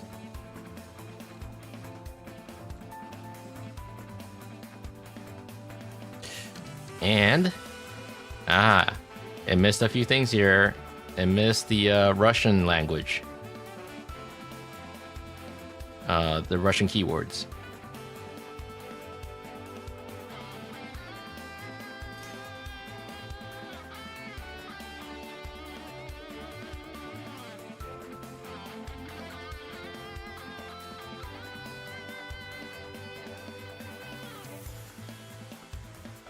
And This part's debatable.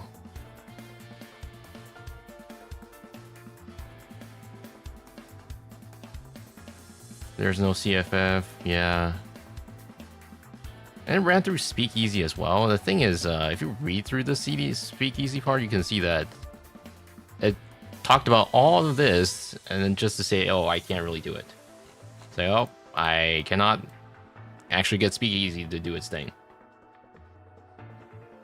And that's all fine and good. Like, all above should be only taken as a reference, you know.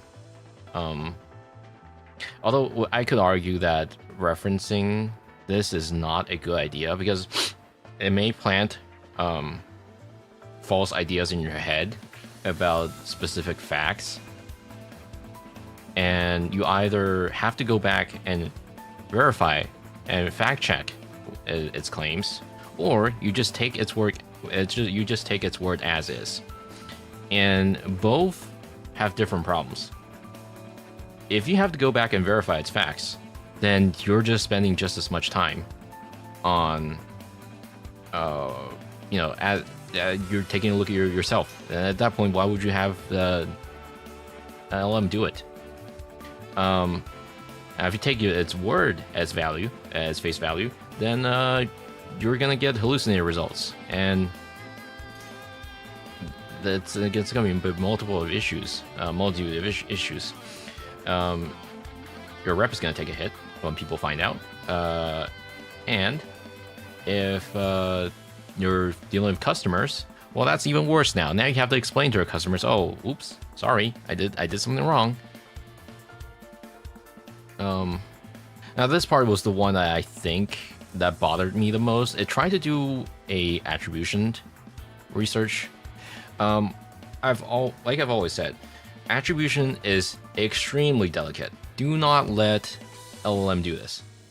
It's always going to get it wrong. Or, well, not always, but like, it's more than likely going to miss a few things.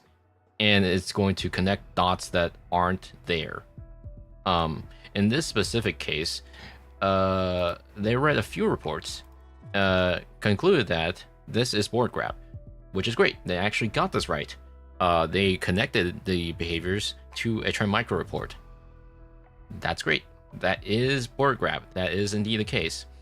However, it then read a different report from Reversing Lab, and the Reversing Lab article was talking about a completely different stealer that was being operated by this banana squad.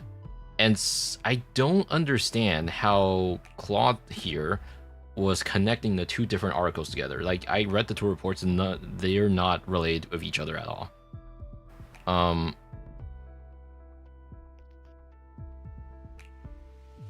Like, campaign structure, affiliate code, build IDs. There was no affiliate code. It hallucinated this part. Russian language code comments and build names. That could be any Russian group. C2 geolocation, Proton 66. Yeah, that could also be any Russian affiliated actor.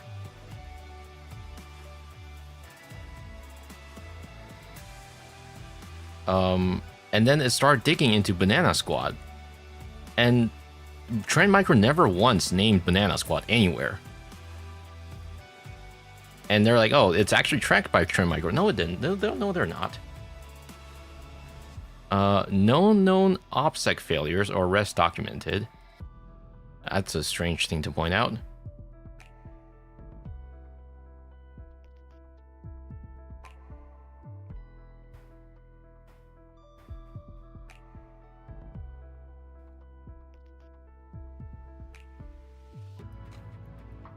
It usually does the summaries pretty okay, if you give it an article. That's fine.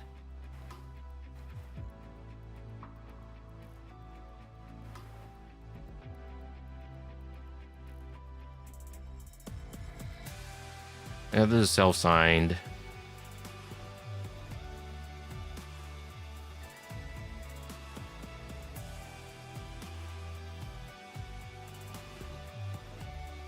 I don't really understand what this part is contributing to.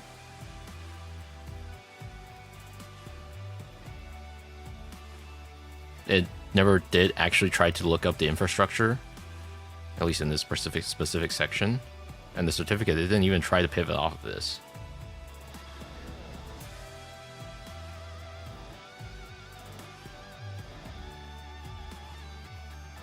It did look up VT, I guess.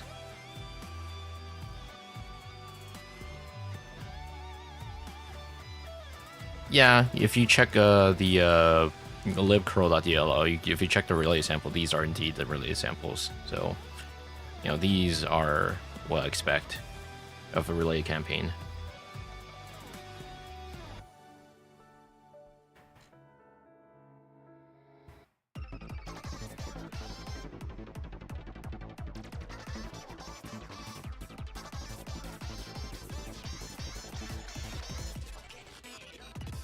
I think another thing is, as an analyst, if you're giving me a report that is like over 3,000 lines long, I'm not gonna be able to read through that realistically. Like, it's too much information. We condense it down to like very specific, highlighted areas that it was able to confirm and reiterate upon, and then condense it down to like, I don't know, 500 line report. I think that makes a lot more sense. Like, if you're asking me to read 3,500 lines, I'd rather spend that time in IDA or actually doing the analysis myself. This also I took heavy issue with. They talked about the DMCA notice as if this DMCA takedown was from the same actor, which is there is no information about this that we know of that will connect the dots.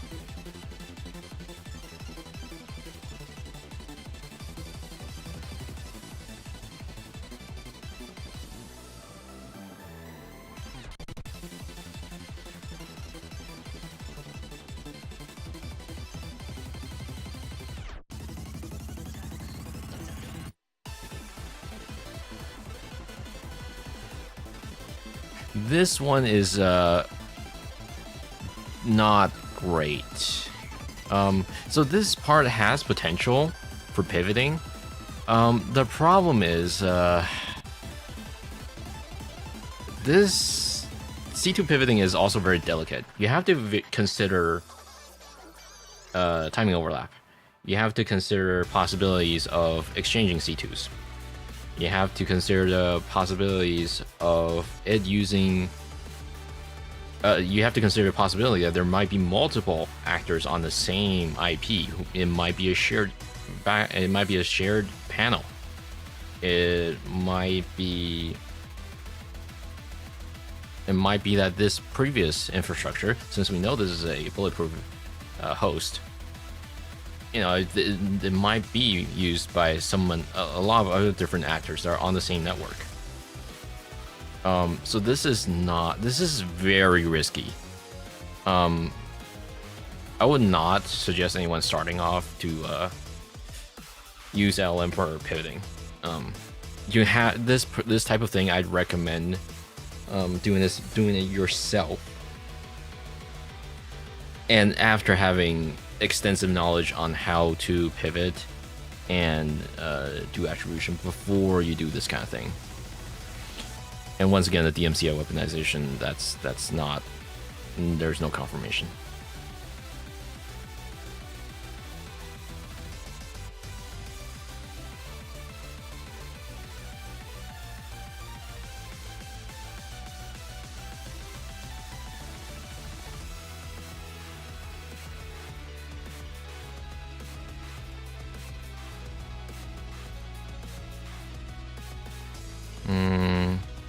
Also, this part is also like padding out the report a little bit. We already seen this in the Trend Micro report.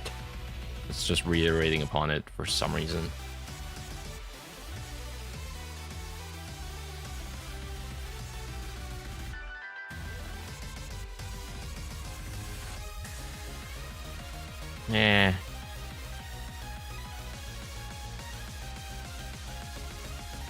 Yeah, it was able to get some things right. I'll give you that.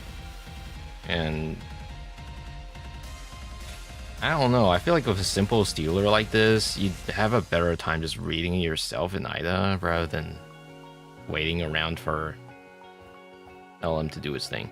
Anyways, we're on a bit of a tangent here. I was supposed to move the rules over onto our GitHub. Give me a second.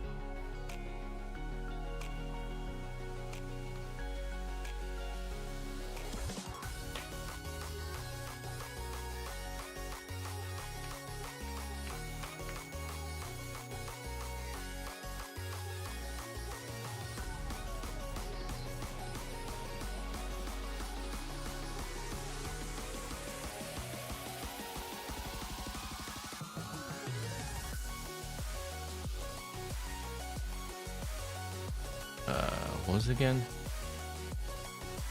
Malware thing. I'm hungry, guys. It's like almost 3 p.m. Heck.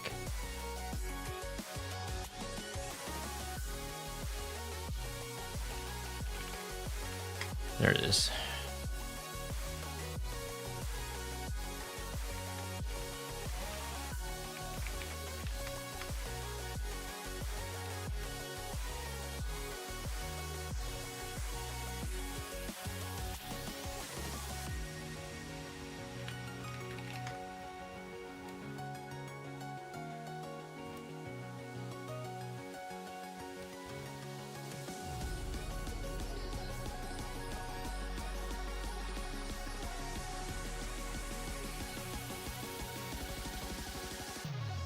Haven't taken your lunch? Nope. It is, I've been streaming since 10 a.m.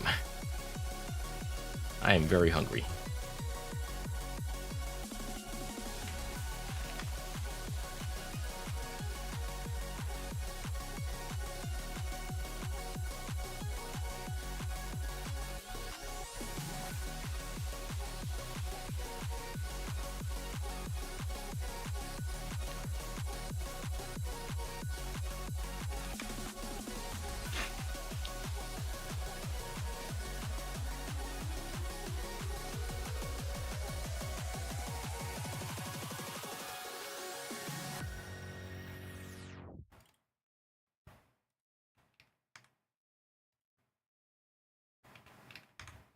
Oh, took long enough that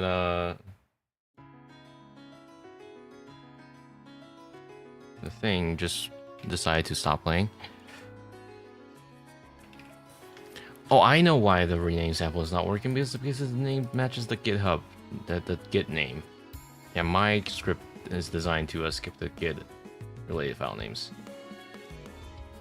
Sorry, just start streaming after taking a brunch or something? Nope. I was late to the stream. I was late to the stream by like 40 minutes there than expected. Because I woke up late. I was busy looking up. I was busy. Was busy with the whole Vanguard thing from last night. Good use of my time arguing with people on the internet.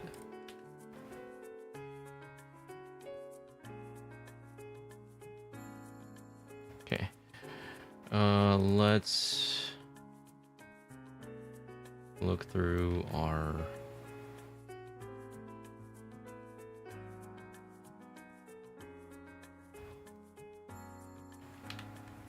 I'm gonna type up an ILC list real quick. Give me a second.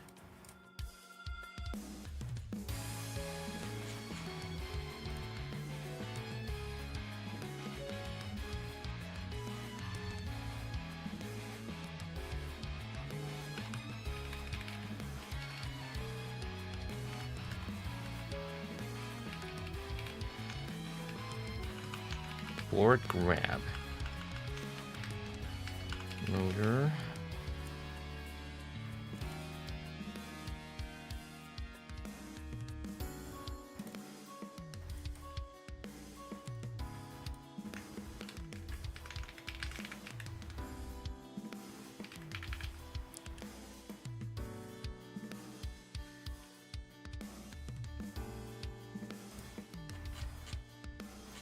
Ooh, what was this again? Alright, that's Steeler Core.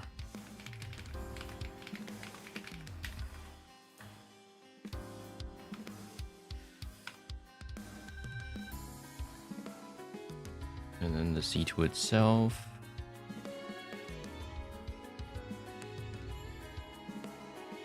I'm gonna open up my Twitter for this.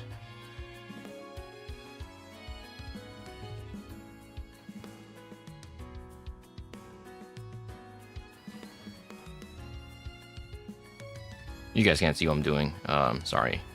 I'm typing up the file distribution C2. Don't worry, it'll become clear in a little bit.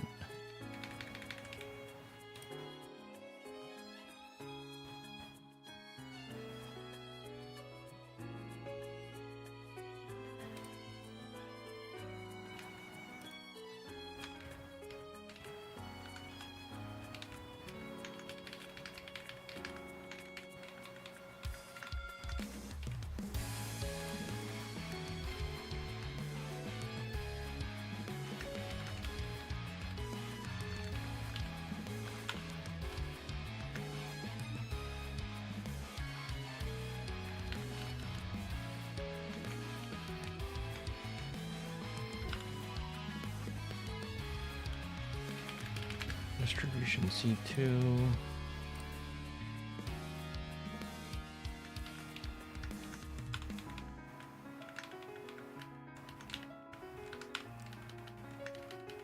Okay.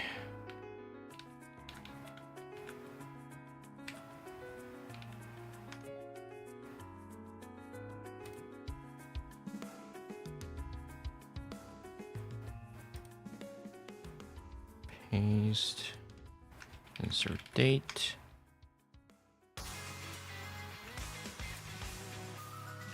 I've been streaming for 4.5 hours. Jesus. I guess I went on a tangent for too long. Alright. Let me just commit this. Where's my terminal? There it is.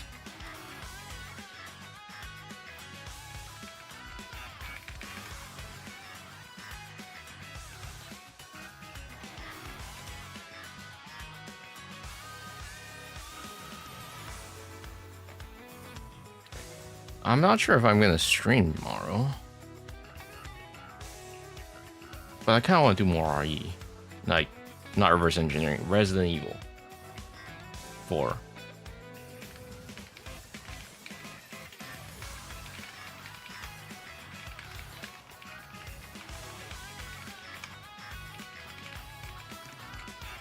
Git commit.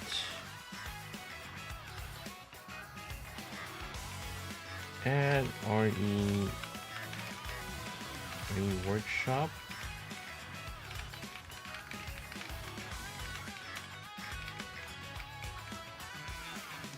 Get date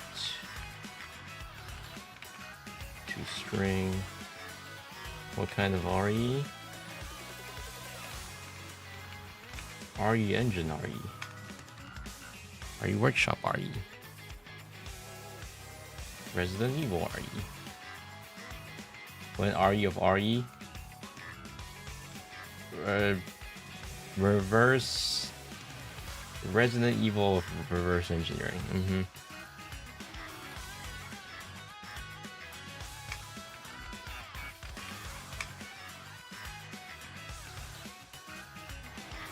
RE of RE4?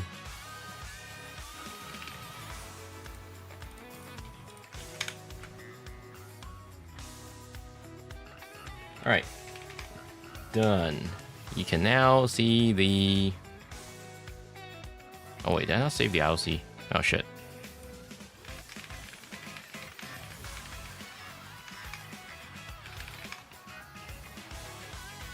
Finally, Resident Evil reverse engineering.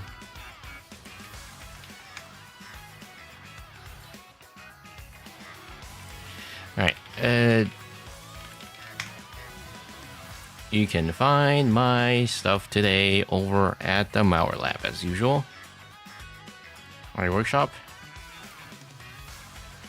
And the IOC's over here.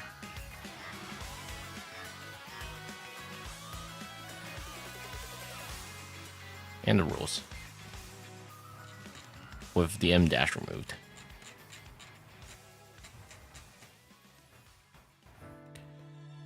All right, let me pop this over here, and I think that'll be it. Oh, I'm hungry as hell. Is there even anyone I can raid at this hour? It's such a strange hour, dude.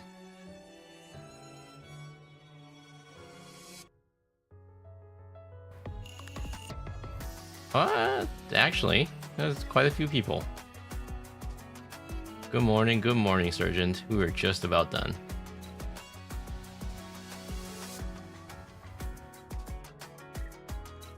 Someone streaming Nikkei. We are gonna continue. What chapter are they on? Also, check Discord, Nami. Okay. Let's see what's going on. Oh, did you? Oh, you probably sent it to me. Well,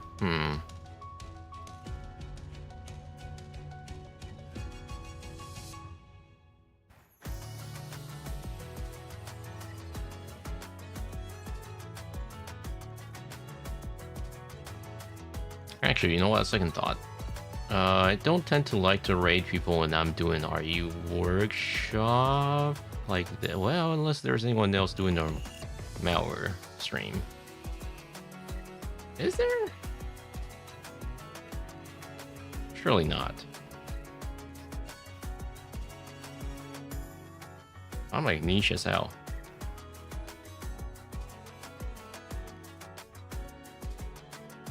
I just realized I can't search by title on Twitch, can I?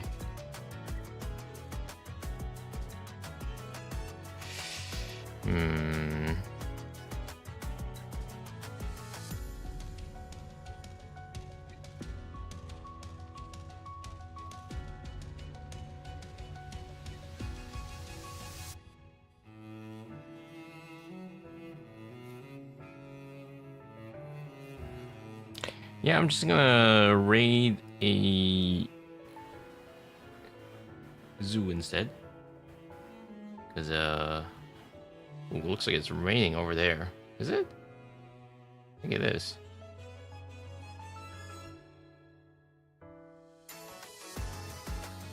How many people do I even have here? Yeah, that's a decent amount of people. Alright, I'll see you guys later. Bye-bye. Have fun looking at birds. Good night, good evening, good morning, etc. Bye-bye.